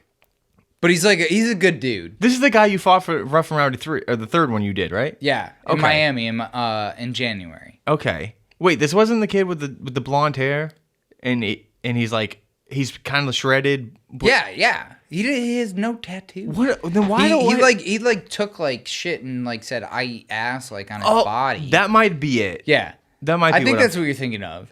Dude, I'm sorry. I'm sorry, everybody. I'm fucking shit faced. I think all right. off of 2 hop drop and rolls, which are Hey, it's all right. 7.2. Hey. I'm a fucking pussy. No, so dude, he dressed up in like this cow outfit, and I was like, all right, well, I'm the milkman. He's like dressed up as a cow. I gotta fight this guy, right? Like, we're gonna make a thing out of it. And Yeah, but how did that happen? Because So the only reason that I did it was because I told you they paid me $2,500 to fight the last time. I was like, all right, I'm gonna make $5,000. but you did it without without them asking. Okay, so you just made your own video? Because Yeah. it looked like you made that video. Yeah, so I made the video. I was like, all right, well, I want some money, need some money. Like, all right, I could deal with $2,500. Yeah, like to be myself. Like I made like, dude, I'll even show you like the Instagram messages. He's like, yeah, I wanted to like fight you like immediately as soon as I saw him. I'm like, bro, like I'm just trying to make some money. Like they gave me $2,500 before. Like we're in Miami. Miami's like Wait, super. It was so you Super talked to him Bowl before? weekend. Yeah, it was Super Bowl weekend, and I talked to him before like over Instagram, and I and saw you were that, like, let's sell the shit out of this. basically. Yeah. I knew that he fought too. Like I actually did want to fight him because he fought. Like, dude, he fought this like little like fucking. So you guys were veterans, right? Because you both had previous So fights. he knocked this like little Italian kid out real quick, and I knocked my dude out real quick, and I was like, all right, well, like let's make it a thing. But dude, Barstool like didn't like put enough into it, and they kind of messed it up, and like it ended up raining. Fuck, I saw that. I saw all that shit. Yeah, I saw all that. like everything just kind of like wasn't great. And you guys were talking about finances and shit. Yeah, dude, I talked to him today. And he's like telling me he's getting into real estate and shit. And I'm like giving him advice, and because I'm in real estate too. But yeah, I mean, like he dressed up as a cow. I'm the milkman. I'm like, all right, well, we can make this a thing. I'm gonna milk you. I'm gonna pull on your udders. Beat your ass. And yeah, ended up not happening. I tried to fight this fat dude, Travis Turdman is what I call him. He's like a big monster, right? Like he just swings hands like this, and he's so. So you can, if you sign a waiver or something, can you fight out of your weight class? No, they wouldn't let me. I tried to make it happen, and they wouldn't let me. I was like, bro, I don't care how much he weighs. Like I will literally dance around him and just fucking jab him in the face over and over again. Just talk shit to him. He got beat up by a dude who was lighter than me. Like the guy weighed in at like 187, and I weighed in. So I cut 21 pounds in 3 weeks. Wow. To fight that kid in Miami. Yeah. Because they wouldn't let me fight that guy. So cut 21 pounds, and the dude who beat him up was like from Boston. And he beat him up like it was a joke. Wait, was it? Fuck, I don't remember his name, but was it a dude? He's like bald. He's like bald. The kid from Boston. Yeah. Did he wear it like a sports jersey? Yes. Who am I thinking of? Yes. The heavyweight champion, right? Yes. You know exactly who I'm talking about. Oh my god. You know exactly who I'm talking about. So I grew up in Chelsea. And this fucking kid, from like, but I've lived here for like what 10 years now. I'm like, right. Oh, fuck. But when I hear him talk, I'm like, oh, let's fuck. go. I love that kid. I love him. I don't know his name, but he's from like Brockton or some shit like that. I don't remember. Yeah, he wore like a jersey and wore like one of them like Irish caps, as I call them. Mm-hmm. Like with like the bill and meets up here. Yeah. Yeah, he ended up, dude, he just like, it was a joke. And I'm like, let me fight that guy. I want to fight. Like, I'm basically retired right now, but I want to fight that guy so bad. I don't give a fuck if it's in the ring or out of the ring. Okay. So I made a video making fun of him. That kid, the Boston kid? No, not the Boston kid. Oh, the kid the big fat dude. Got you. He's like 40 years old. Wait, is this Big Country or something? Yes. Is that his name? Travis Turman is his actual name. I can't remember like what. But is he like the big country guy? Yeah. Okay. I remember. Yeah. So I made a video like saying, "Hey, your wife calls you husband. She calls me daddy." Oh, shots fired. And he told something to Chris and Dave like, keep him like out of my way because I'm gonna fight him. And like the whole time we were there, he didn't say shit to me. He just stood there like a fucking fat beer drinking turd. Yeah, dude, if I was you, every time I go to one of these events, you plan on doing them in the future, right? And we'll get to that. I mean, maybe. Okay, if I was you, every time I'd go there, I would just be a bully. Because, dude, first, like, not even, before I even knew you, I only knew one person in Rough and Rowdy, and that was the Milkman. Before I even met you, that's why when I ran into you, I was like, wait, you do Rough and Rowdy? Because I didn't recognize you because you didn't have the the attire.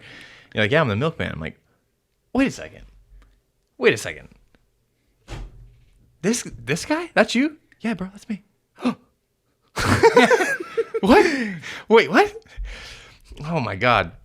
But yeah, so if I was you, dude, I would just be the fucking, the driving force, the Stone Cold Steve Austin in the locker room. I mean, I would love to. To where Dave's going to the announcer table and he's going, Bill, you got to see this fucking guy. He's out back, dude. He's hitting kids with chairs and shit.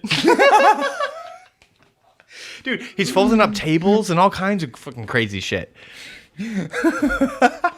This fucking kid's nuts. We gotta hire this kid.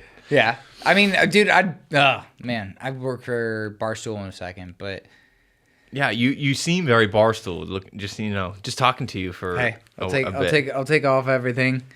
I'll come to the real life. You look like Patrick Bateman. You look like I have to return some videotapes. You look.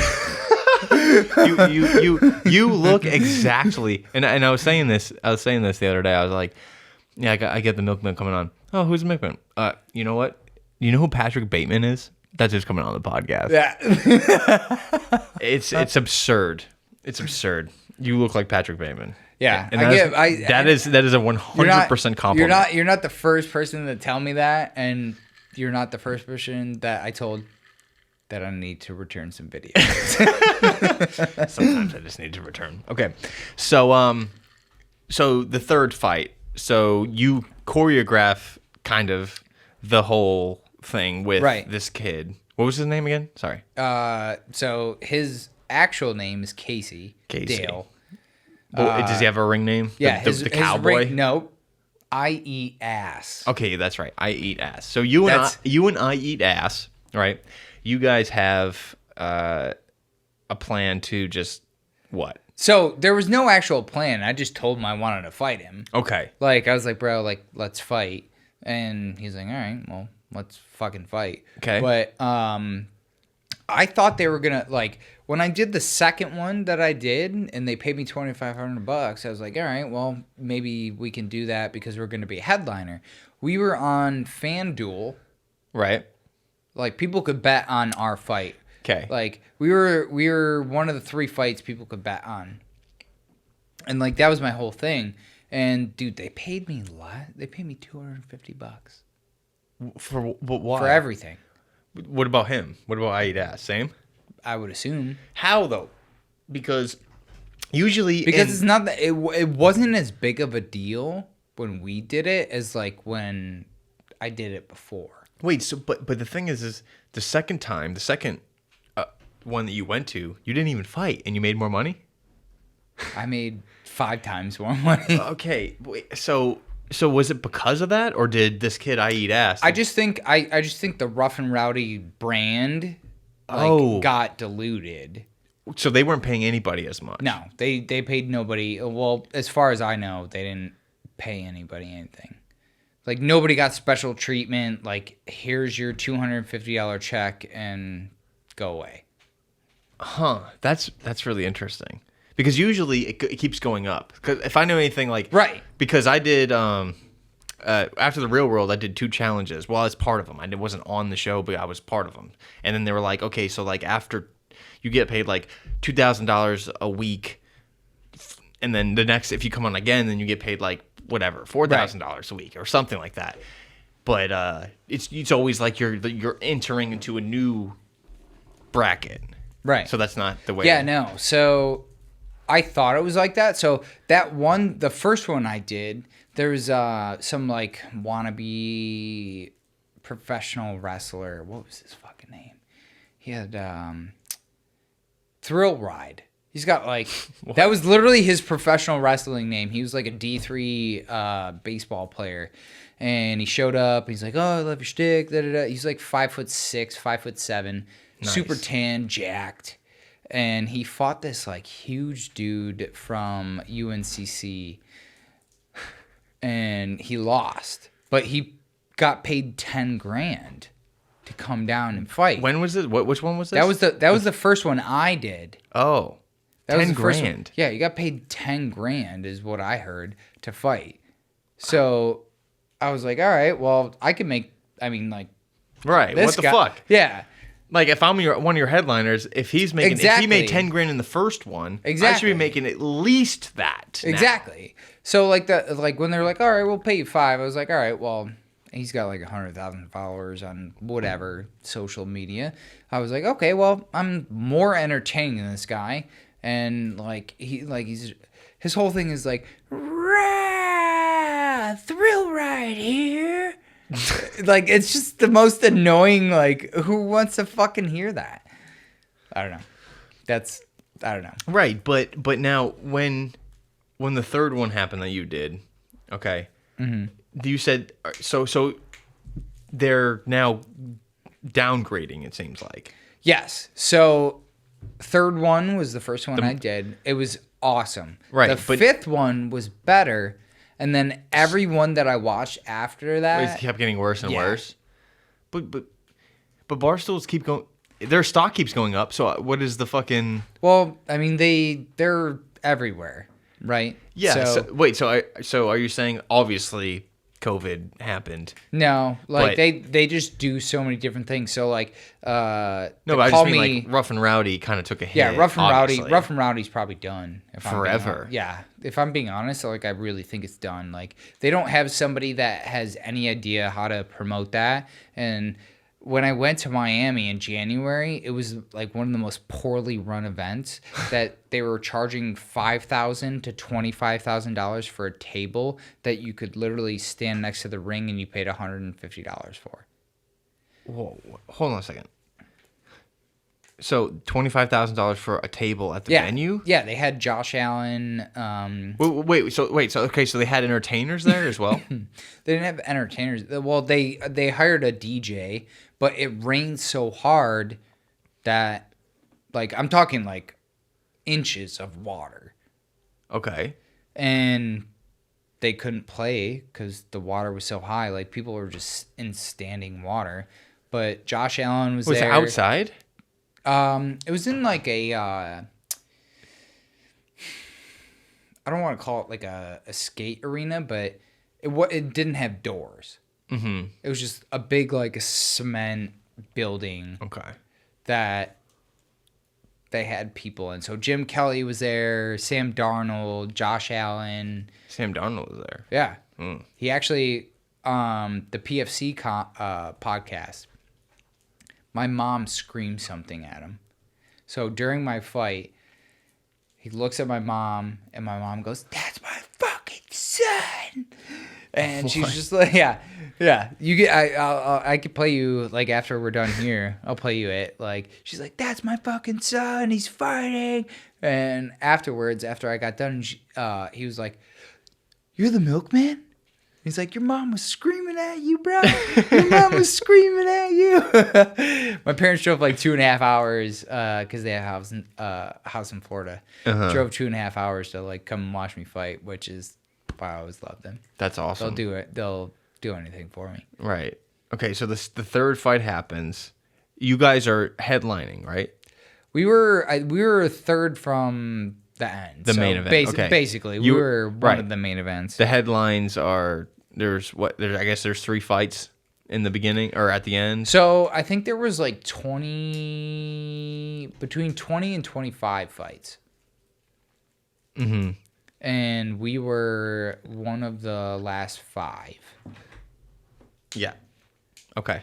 So we like I told you, we were on FanDuel. People got to bet on us, but it was hilarious when everyone showed up. My parents, my dad's 72, my mom's 65. They were the first people in line, and there's like 400 drunk college kids behind them. Of and course. my dad and mom were just like, Hi, our son's fighting. "Hey." He's fighting. It was fucking awesome. Okay. So and then after the third fight, what goes on with you and Barstool? So after the third fight, I felt like I was almost an outcast because I started like I went up to Caleb, said something to him. He just like literally just goes, What did he like? What he the just fuck is that? he wanted nothing to do with me. And no, the only thing that I can think of is could that have happened from the second fight of you like failing a pot test, and they just like have animus towards you? Or? because the start of the third whole broadcast, he comes up to me before it goes live. He's like, "Hey, what's up, man? I know it's been a while. So like da da da da," and he's like, "Just say something." So I did. Like he talked to me before that, but then when I actually like tried to talk to him, is why I don't really like him that much, to be honest. Same with the Chris dude who runs the whole thing. Like, I try to talk to both of them, like, hey, sorry I didn't win. I would have loved to win, but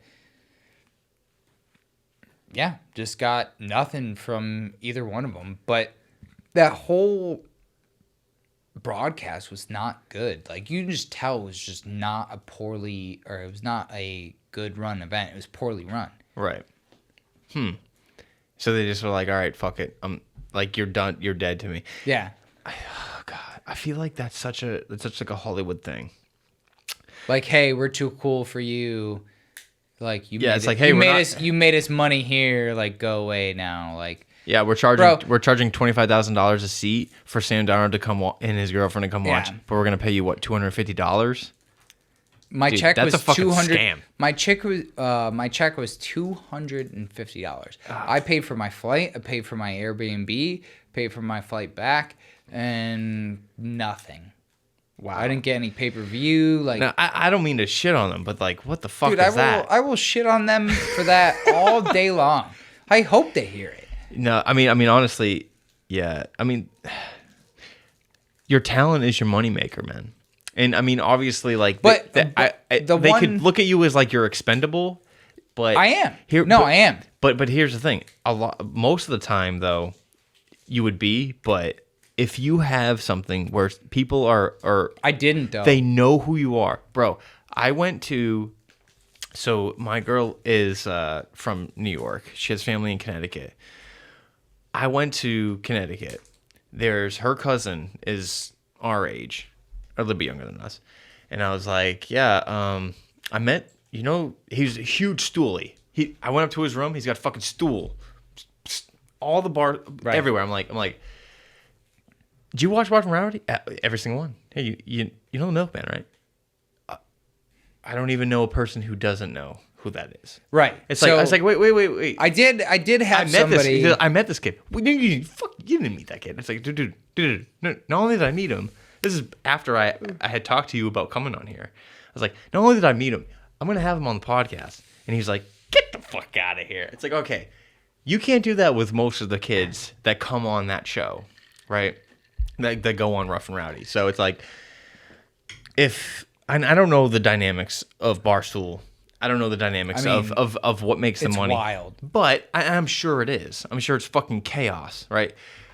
But it's like, if you have this thing, and I don't even know if they're doing these anymore, but if they are, it's like you would want recurring people because you're not going to make any money. No one's going to come to watch people they don't know.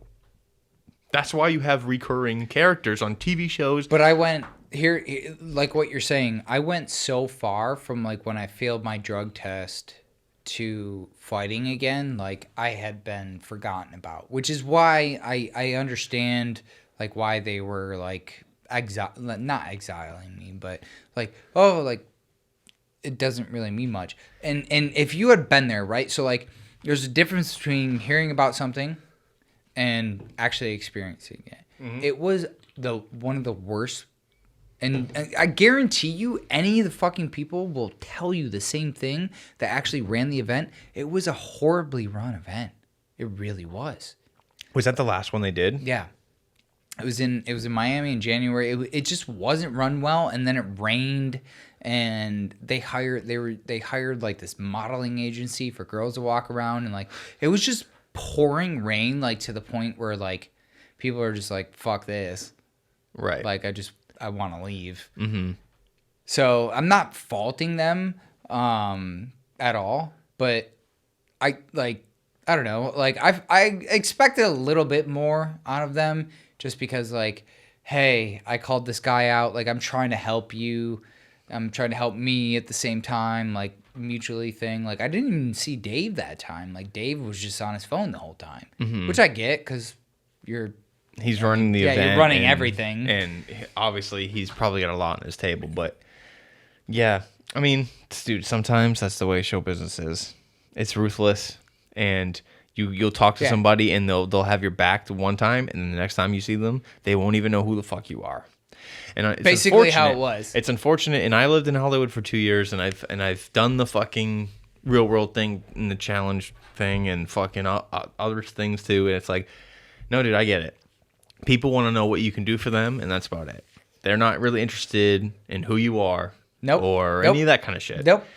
Because And I know I've had that situation happen to me before, and I was like, well, I get it, dude. Like, I'm not gonna bitch and like complain about it. I'm just gonna tell how it is. And that's exactly, dude, I encourage that. If that's how you feel. Because it's like, if especially what they paid you, like, that's crazy. I mean, obviously, $250 did not even cover my airfare. right? Because obviously you're flying to Miami from Charlotte. Yeah. And Dude, you had to get a hotel, right? Yeah. Or did you I got long hair now. I drove to the Hood, which was a story in itself. So I Google a whole bunch of places, Yelp a whole bunch of places, like, hey, can you braid hair? And I go to this like little shit place that's no bigger than this room, and this black woman and her daughter, not daughter, I guess daughter. He was trans. I get it. So I got yeah, so I get there. I'm like, hey, can you braid my hair? And I waited for 20 minutes, and then it took her 2.5 hours to braid my hair. Where was this? Miami? Yeah. So 2.5 hours to braid my hair, and it fell out in the first fucking round. Like, it was in my face, and I'm like trying to like fight. And you have headgear on, right? No. Oh, In Miami, it didn't have headgear. really? Because I thought it's technically Depends on, amateur, like I said with Kentucky, it depends on the state. Florida, there's no there's no rules in Florida. Because you have to have a specific license to fight, right? If you want to be a boxer. Yeah, they pay for your amateur license. Whatever. But amateurs, that the helmet, the headgear, Yeah. that's state. That's by Yeah, state. it goes by state. So when I fought in North Carolina, they made me wear headgear. Lexington, no headgear. Florida, no headgear. It depends on the state.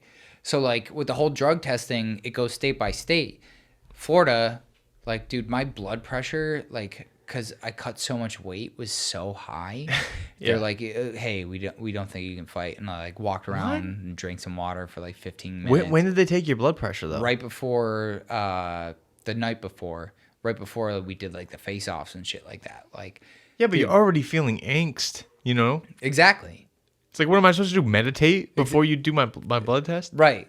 So I did my blood pressure. The guy was like, I don't know if you can fight. Walk around for a bit. So drank some water, walked around. He's like, well, it's still a little high. And I looked at Chris, who's like the head guy of everything. I'm like, yo, Chris, like, take care of this. And he's like, all right. So took care of it, and I ended up fighting. And as soon as, like, first round, I had the only knockdown. Second round, he definitely won. Third round, he probably won. But if you're going boxing rules, knockdown is an extra point. So it would have been 10-8, 10-9, 10-9. Should have been an even draw. But they went 2 out of 3. So dude beat me fair and square. But on a decision, a split decision. It was Yeah. a unanimous Yeah, decision? no, split decision. Those are tough. And sometimes they're political too. Sometimes it's I just... mean, in a real fight, I'm telling you right now, I eat ass. I will beat your fucking ass. Eat all the ass you want, man. It's just more ass for me to beat. Jesus Christ. Yeah, no, I hope it comes back. And so you would do it again. I would. But who knows what the fuck? You know what I mean? Yeah. No one knows. I honestly don't see them doing another event. I just really don't. But it Like, seems so profitable. Wait, so you're telling me you're charging up to 25 15 grand? 15 to $20 for the pay-per-view. They get 40,000 people. That was like when I did it. I don't know if they do that anymore. Like, you have to ask them about like, Okay. the numbers. So, but they get the pay-per-view money. Obviously, the venue gets a cut, but you're charging upwards of 25 grand per seat, and you're paying your fighters. That was just that event because it was in Miami and they knew they could get it. Right, but dude, think about that. For one seat, if you're charging 25,000, You that gotta pays, you gotta pay the models. You gotta pay. that covers all that. If they're paying the fighters who are headlining the event $250, you can afford all that other shit for one seat. So how much money did they get from the pay-per-views, from the other from all the other seats in the fucking place, right? Right. And then they got to pay Bill Burr, I'm sure. Or Bill Burr's like... So it was only Big Cat, Dave, and I think there was... I don't even Did Burr do that one? He only did the one in Charlotte and then the one in Ohio after that. I love Burr. And you Bill got to Burr. meet, you Bill got Burr, to wait. I'm telling you right now. And you said you put never me on your podcast. You never met Burr, right? Nope. I would love to meet him. Oh my god. What a fucking I would lose my shit. The first thing I would say to Bill Burr is like, dude, you don't have hair. That sucks. Man, I remember when you had hair. That's gotta suck. He talks like this too. I remember when you had hair and you were hot and you had a dog and your dog was just as much of a cunt as you are. And you had that beard. Yeah, I'm so sorry that your life sucks because, I mean, like, just like that hairline needs to be better. It's not wrong with that. A lot of good comics lose their hair. Fucking almost all of them. Louis C.K. lost his hair. Yeah. Bill Burr lost his hair. Joe Rogan lost his hair. George Carlin lost his hair. I mean, that's just a few. But I just to name names. name a few on like that could be on fucking Mount Rushmore. You know what I mean? Yeah. Don Rickles lost his hair. Right. You know what I mean? Everyone lost their fucking hair. But I mean, when you're in show business, I'm sure, and you're dealing with all that shit, I'm sure that'll all fucking make you lose your shit. You know? Oh, 100%. Like, and especially even for normal people, dude. Right now, like, dude. All right. COVID-19 hits, right? So there's no more. There's no more fucking fighting at all. But yeah. Did you want to like fight without Barstool? Like just do like normal? Yeah. So here's the thing about fighting. You have to want to do it, right? Like you have it's a tough thing, man. Yeah. So be willing to get knocked out. Fuck. Well, it's not even that. It's like, hey, my body is okay to fight. So I've had a blood clot in my lung. I had surgery, reconstructive surgery on my right foot. Knees fucked up, hips, back, whatever. I'm not making money fighting, so like, why would I want to fight? Like without that, yeah. But some people just have a passion for it, and like here's the dude, I have a passion for it. I will, right. I will leave here right now and go walk down Plaza Midwood and just talk shit to somebody because I like to do that. You like the confrontation. I like that. I love the but here's the thing. It's like all right, if you're approaching 30 or you're in your 30s and you're fighting, age means nothing. Age means nothing. But in fighting, it's my ability, right? But in a sport where, and I'm only saying this for one reason, and it's because like, one of my best friends in life is going to be 30 in a few months. Sorry for you. You know, still fighting. And I'm just like, you know, are you still like content on going pro at 30? That's tough. You gotta just because it's like, dude, like you look at some of the guys who actually make money for fighting. They were pros when they were 18. So it's like, you're 30 and you're not a pro. It's like, shouldn't you be saving the rest of your brain that you have left for anything else? You know what I mean? Because it's like. Obviously, I know you have a passion for fighting, so couldn't you still spar and stuff without the actual thrill? But it's like, from someone who doesn't fight, I can't speak on that. To me, it's a switch, right? So the second that you tell me the switch is on, it changes everything, which is how most great fighters are. Like, I mean, like, some of them can turn on and off, but like, to be a great fighter, obviously technique, everything is involved, but you have to have that, like, I'm ready to kill you switch. And if you don't have that, right? But is it enjoyable to have that? Does it make you happy to have that? Like, yes. Are you? Yes. So that's what I'm saying. Like, I kind of back to what we were going to earlier, or what we were talking about earlier. It's like, I'm trying to understand that. It's like, if what makes you happy is like throwing on that switch of like life and death, like, I need to kill this motherfucker, yeah, or he could kill me, then more power to you. But it's like, sometimes I'm just like, hey, just think realistically for a second. It's like, if you're making money, all power to you. Look at like, I know this is a complete outlier, but like Conor McGregor is probably 30, one or two or something. Dude made $100 million for one fight. Which is why he will never be at the top of his game ever again. I'm Irish, so I follow McGregor religiously, and here's the thing: when I watched him walk out to fight Khabib, I saw it, and like, dude, you can look in someone's eyes, like, and tell if they're ready for it. And I watched him like.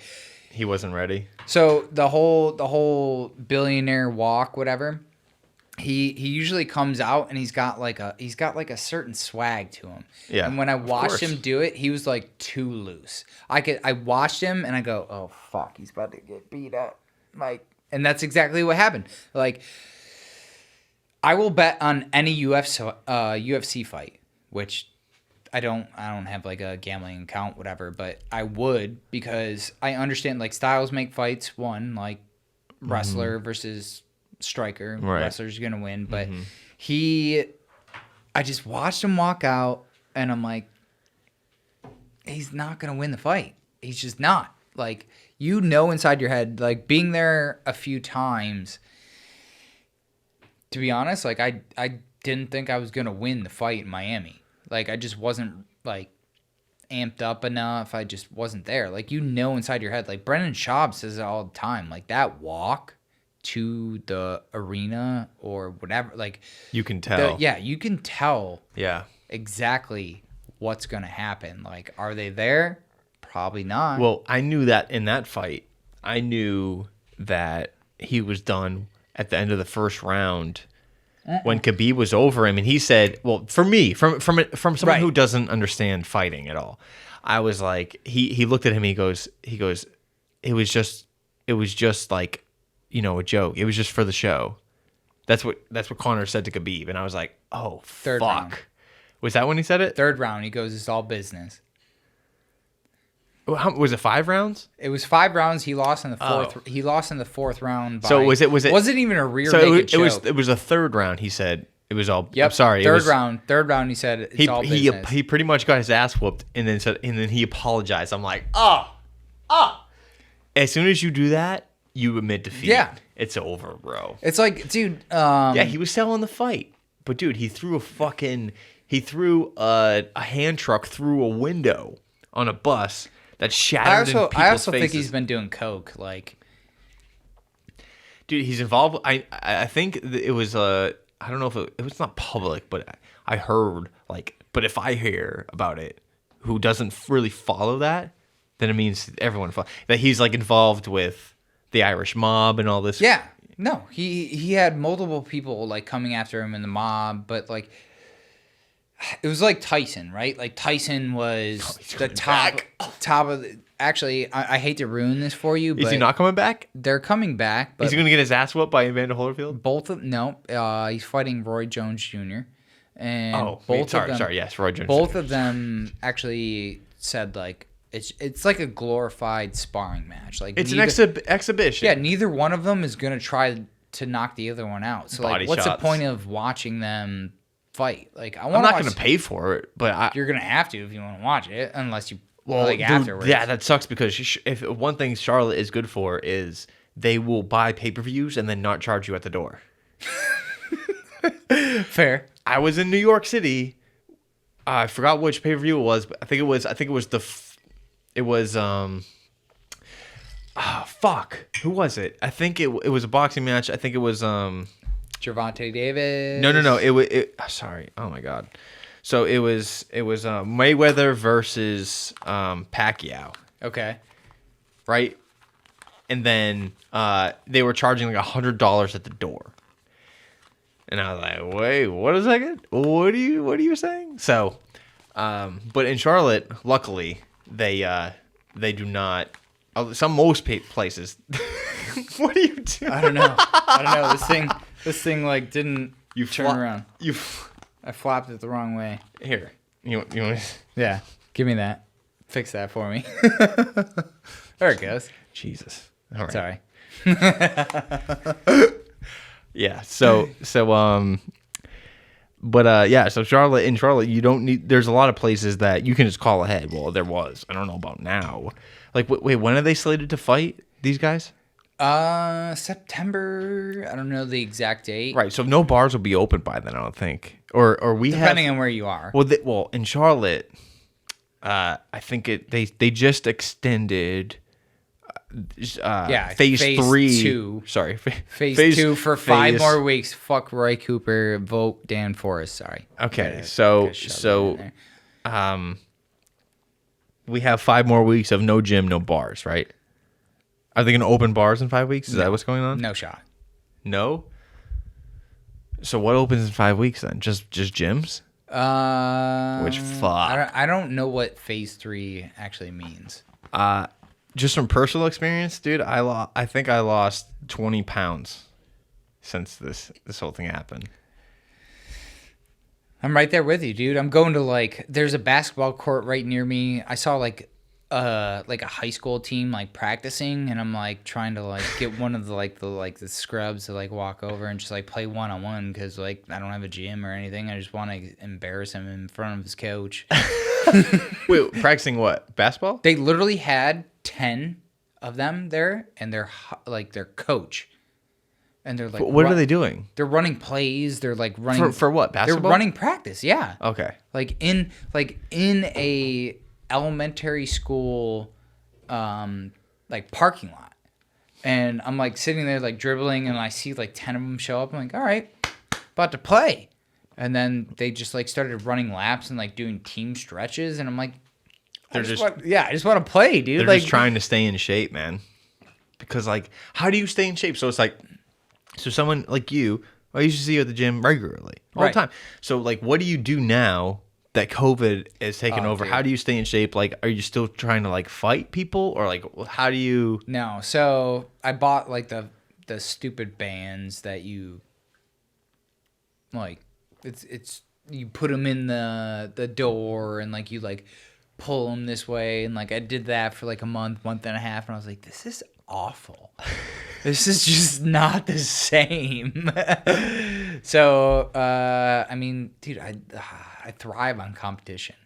So this must just be the fucking worst for you. Yeah, it's awful. Like, I haven't like lost weight or gained weight, but I've like lost definition. I've lost like the drive because like I can't like I'll like go ask some dude to like play basketball, and he's like, oh, sorry, like COVID. Right. I get it if you have like kids and like I don't know, dude. It's what you believe. You're in your 20s. You can fight it off. Like, let's be honest. You can probably fight it off at 28 years old, in shape. Right. If you caught COVID, you might not even know that you caught it. Right. Have you? You like to your knowledge, you never had it. Right? Nope, never had it. I have friends that said they had it, and they're like, "Yep, didn't realize I had it." And they had it. Yeah. Like got tested, but there's also like I don't know, dude. It's like who do you believe at this point? Like in Florida, I saw like an 85% difference in like positive versus negative, and it's like what? Like, dude, I just don't care. Just go. Like this is what I said before. Like, just do what you want to do. Like, who fucking cares? Who fucking cares? Just no. You're gonna die of something. Right. I just want to, like, I would rather die of some dumb disease that is out there than like, not be able to live and, like, have fun and, like, see my friends. Like, I have friends that I've lost because, like, they're like, oh, COVID. Lost meaning, like, you, like... Like, they won't talk to me anymore. Why? I don't understand. Because I don't believe it's like an actual like thing. Wait a second. I think we're stumbling upon something. Uh-oh. Wait a second. Wait a second. So then give me your example of what you think is going on. So my example or just rationalize it. Of what's happening. Is it COVID? So are we going through what's a pandemic, right? So pandemic is something that everyone thinks they should run and hide from. Imagine running and hiding from something that you have to get tested for. Like running and hiding from Stids, bro. Right. Yeah. Okay. But the thing with that is you got to actually actively engage in something before you catch it, right? Okay. So like people give Texas and Arizona and Florida shit for having higher rates of infection, which are, in my opinion, deliberately from protests. Like the spike happened after protest happened. But you can't say that, bro. You can't say that. Fuck you. It's dumb. No. Dude. I agree with you 1,000%. And everyone just wants to be offended by everything. Like I've heard mask works and masks don't work. So like, what am I supposed to believe? Right. You're definitely not getting good information from the media. And what's crazy is that they did say something along the lines of like, if you're going outside, you should wear a mask. But if you're going outside to protest, you're impervious to catching COVID-19. So go out and protest. So yeah, we talked about like the online fights I've got in, and one of them was like, "Oh, if you wore a mask, you'd be fine." And he's like, "Oh, what protests were you involved?" And I just sent him a video of all the people protesting that were like, "Yep, oh, yep." Like, you're not doing anything. You're not. Yeah. Like, I just hate it, dude. I just want people to like stop fearing dumb shit. But do you think that there actually is like I don't think there's a pandemic. You think this is all propagated by? I wouldn't say yeah, I guess if you say by like media, I don't think that it's that big of a deal. I don't think it's like as big of a deal as people are making it, but I do think it is. It does exist. Yeah, 100%, 100%. So the reason that I say that is so H1N1. Was that SARS one? Yeah. Was that SARS? Yes. Okay. When Biden and Obama were in office. I think it had I don't know the number. I think it was 61 or 60 million people that got infected. Over 1 million died. Why did we not shut down the country for that? I don't think we got hit, right? No, we did. Did we get hit? Yes. 60 million Americans were 60? infected with H1N1. 60 million? 60 million. And over 1 million died. And how many, like, there's been like 1 million Americans died? Americans. No, 60 million were infected. 1 million Americans. 1 million Americans died from SARS. From H1N1. I'm too dumb. So why are we like making a big deal out of this? And well, we only have 150,000 so far. Right. So 150,000 out of 350 million is less than 1%. Yes. Yes. Right. Yeah. I mean, it's like getting a cold, dude. And there are lasting effects, right? Like that's what they say. Yeah. So like your lungs and shit are fucked up. Like for good or something. Yeah. Yeah. Well, to be determined, right? It's just like vapes. Like you smoke cigarettes, you're gonna get cancer. Vapes, no one knows yet. But who the fuck knows? And like, who do you believe? That's what it comes down to: is who do you believe? Well, that's the problem with being so partisan with the politics and with the information, because it's like if you watch CNN, they'll tell you one narrative, their very left narrative, and then you watch Fox and they're like, it's very, fuck them, very right narrative. Yeah. So it's deadly to have that type of you know what I mean, of leadership. And then imagine knowing news. people. Imagine knowing people that are like in the medical. Well, I know 3 doctors and I know 4 nurses, and they're like, well, the emergency room is fucked. Like, but then you talk to someone else and they're like, yeah, there's no one in the emergency room. So it's just a clouded view of everything. That's yes. So right, because it really does depend on who you're talking to. So you'll hear one thing, and then you'll go talk to somebody else, and they're like, all right, look, what that person told you was complete bullshit. But they told me to watch out for you saying that because they said you were full of shit. Yeah. So who the fuck are we supposed to believe? No fucking clue. So either it is a problem or it's not.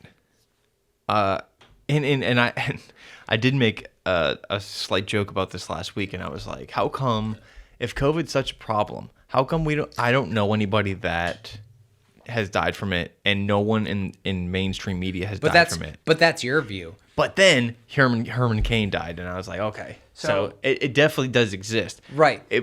But also they said something along the lines of, even if you die of a heart attack and they do a test on you and you have COVID in your system, I saw some dude. They chalk it up as a COVID death. Yeah. So who is to say if you died from COVID or whatever the fuck that actually killed you? Exactly. So it's so confusing. Exactly. So like, how are you supposed to differentiate that? So it's all based on like your sphere of influence. Mm-hmm.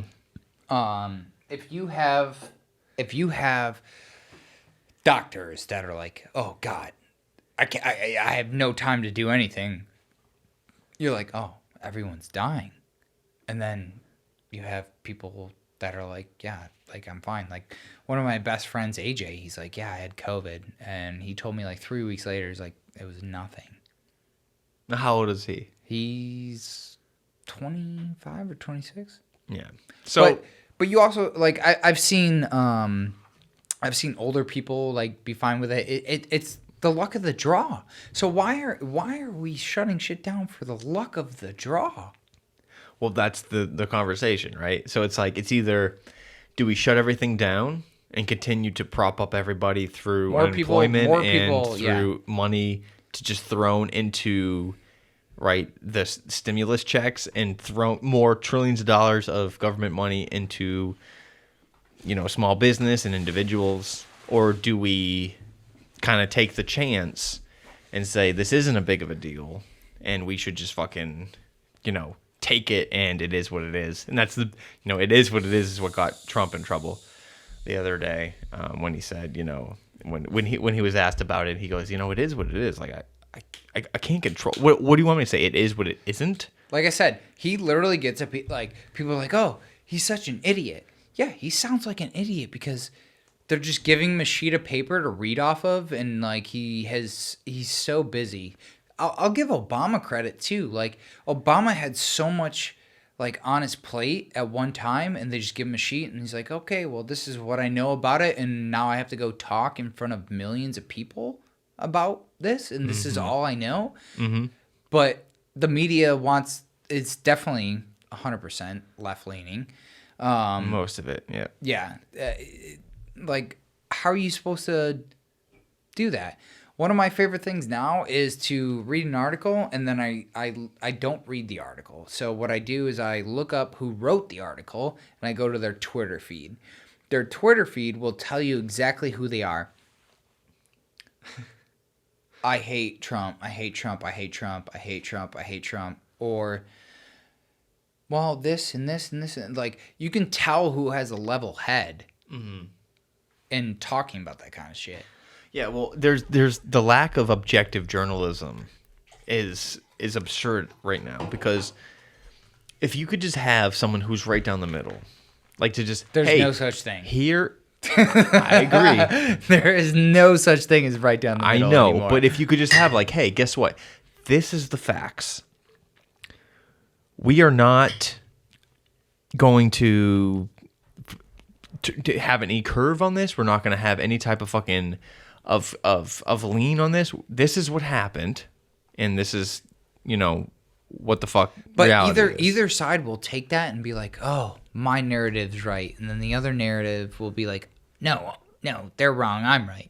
Mm-hmm. So what the fuck, dude? Like, give me a real answer. Right. And then you see, I saw Trump was like, yo, the CDC lied about this. So like, okay, the one narrative that's supposed to be right is now wrong. Like, I don't know, man. It's so hard to navigate life when nothing that you're being told is accredited through an objective viewpoint. Everyone's view now is, how do I discredit the other one?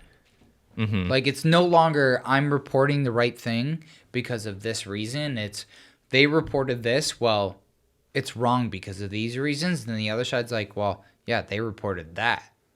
And now it's wrong for these reasons. And you can go online and just be like, yep, my point's valid because of this reason. Yeah, it's a lot of virtue signaling. It's a lot of just, I feel like I'm right, and if you oppose me, then fuck you. Yeah. And right, it's just like you don't have to defend your viewpoint anymore. It's just like, I am right, no matter what you say. And I'm offended because and if you offend me, then shame on you, and I'm going to do everything I can to get you fired, get you pulled off the air, get you to the point where everyone disassociates themselves from you, and you lose your entire livelihood and everything around you. I'll be the first one to say that I haven't had it come at me yet. You will after this. Yeah. or as soon as you have something. I will after this. As soon as you have something really big to lose. Yeah. Then you'll. Well, I mean, I got a lot to lose. I will say that the company I work for is beyond great. More than happy to be there. Right, but you have a corporate job, right? I guess you could say that. Right, but in their background check, did they know about Rough and Rowdy and that? And then they're no, actually I would say no, because when I started, they had no idea about it. And then like we do after they hired you. After I deactivated my Facebook and shit. Wait a second. So from a person, because you were looking for new jobs? Yeah. Oh God, you're okay. So I'm a hypocrite. Give me, yeah. Oh yeah. Oh. So 100%. From a person who I earlier said, you know what, you gave me some motivational shit. I gotta make money, right? So like, just like you make money on your own. Like I don't have something I'm super passionate about, just like this podcast, right? So I am good at sales. I deactivated my Facebook.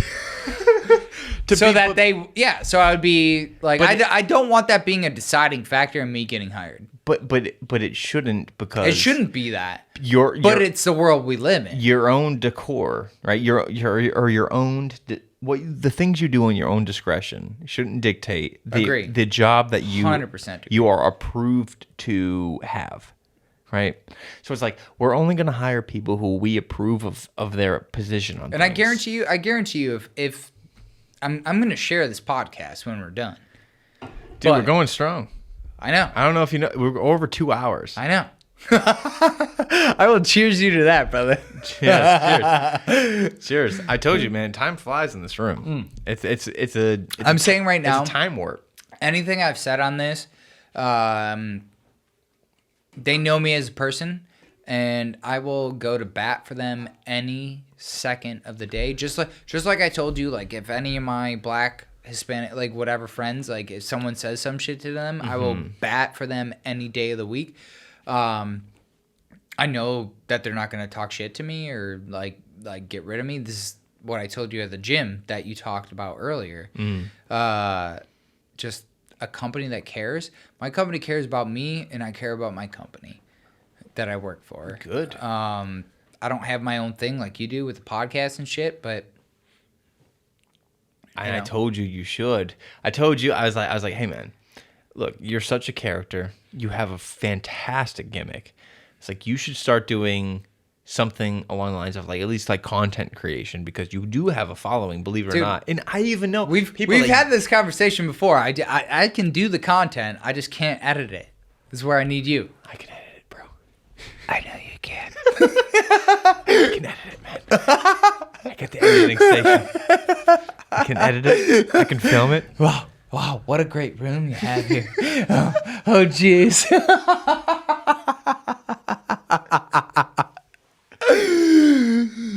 Yeah, man. And like you already have an advantage because all you think about, right, is the content. I have a fatal I don't think about content. Just think about having fun, man. Right, but you having fun is the content. So, in short, what goes on in your head is just content. I have a futile desire of it's like not only is it just the content, but it's the gear, and that's a problem because it's like, all right, if sometimes you only focus on I need this, and this to do this. It's like I can't make this until I have this. Right. And this cost, $2,400. Right. Oh, so I'll write this, right? And then once I buy that thing, then I'll be good. Then I'll be good. But then after that, I'll realize I need, but I need this, and this. And that totally costs $3,000, and then I'll buy all that, right? So then it's good. So if I could just give one quick message, it's focus on the content, do not focus on the gear. As we both talk into $400 microphones out of $2,000 cameras going into a $1,000 interface. Yeah. I'm just saying, in large part, just focus on the actual thing that's getting you the ideas to want to spend money on things. Right. You should definitely want to create content and have content before you start investing in other things. And I think that's what you have, and that's a good thing. So just because you don't know how to edit doesn't mean that you shouldn't think progressively in creating content and being who you are and displaying who you are, because who you are is not the average person. And you should totally embrace that, because people love it. People love you, and they want to see more of you. All right? And that's the end of the podcast right there. Sound of nature. Sir. Oh, it was a pleasure. Yeah, dude, I loved having you on here. It's been great. It's fucking awesome. Amazing. I'm so glad you came.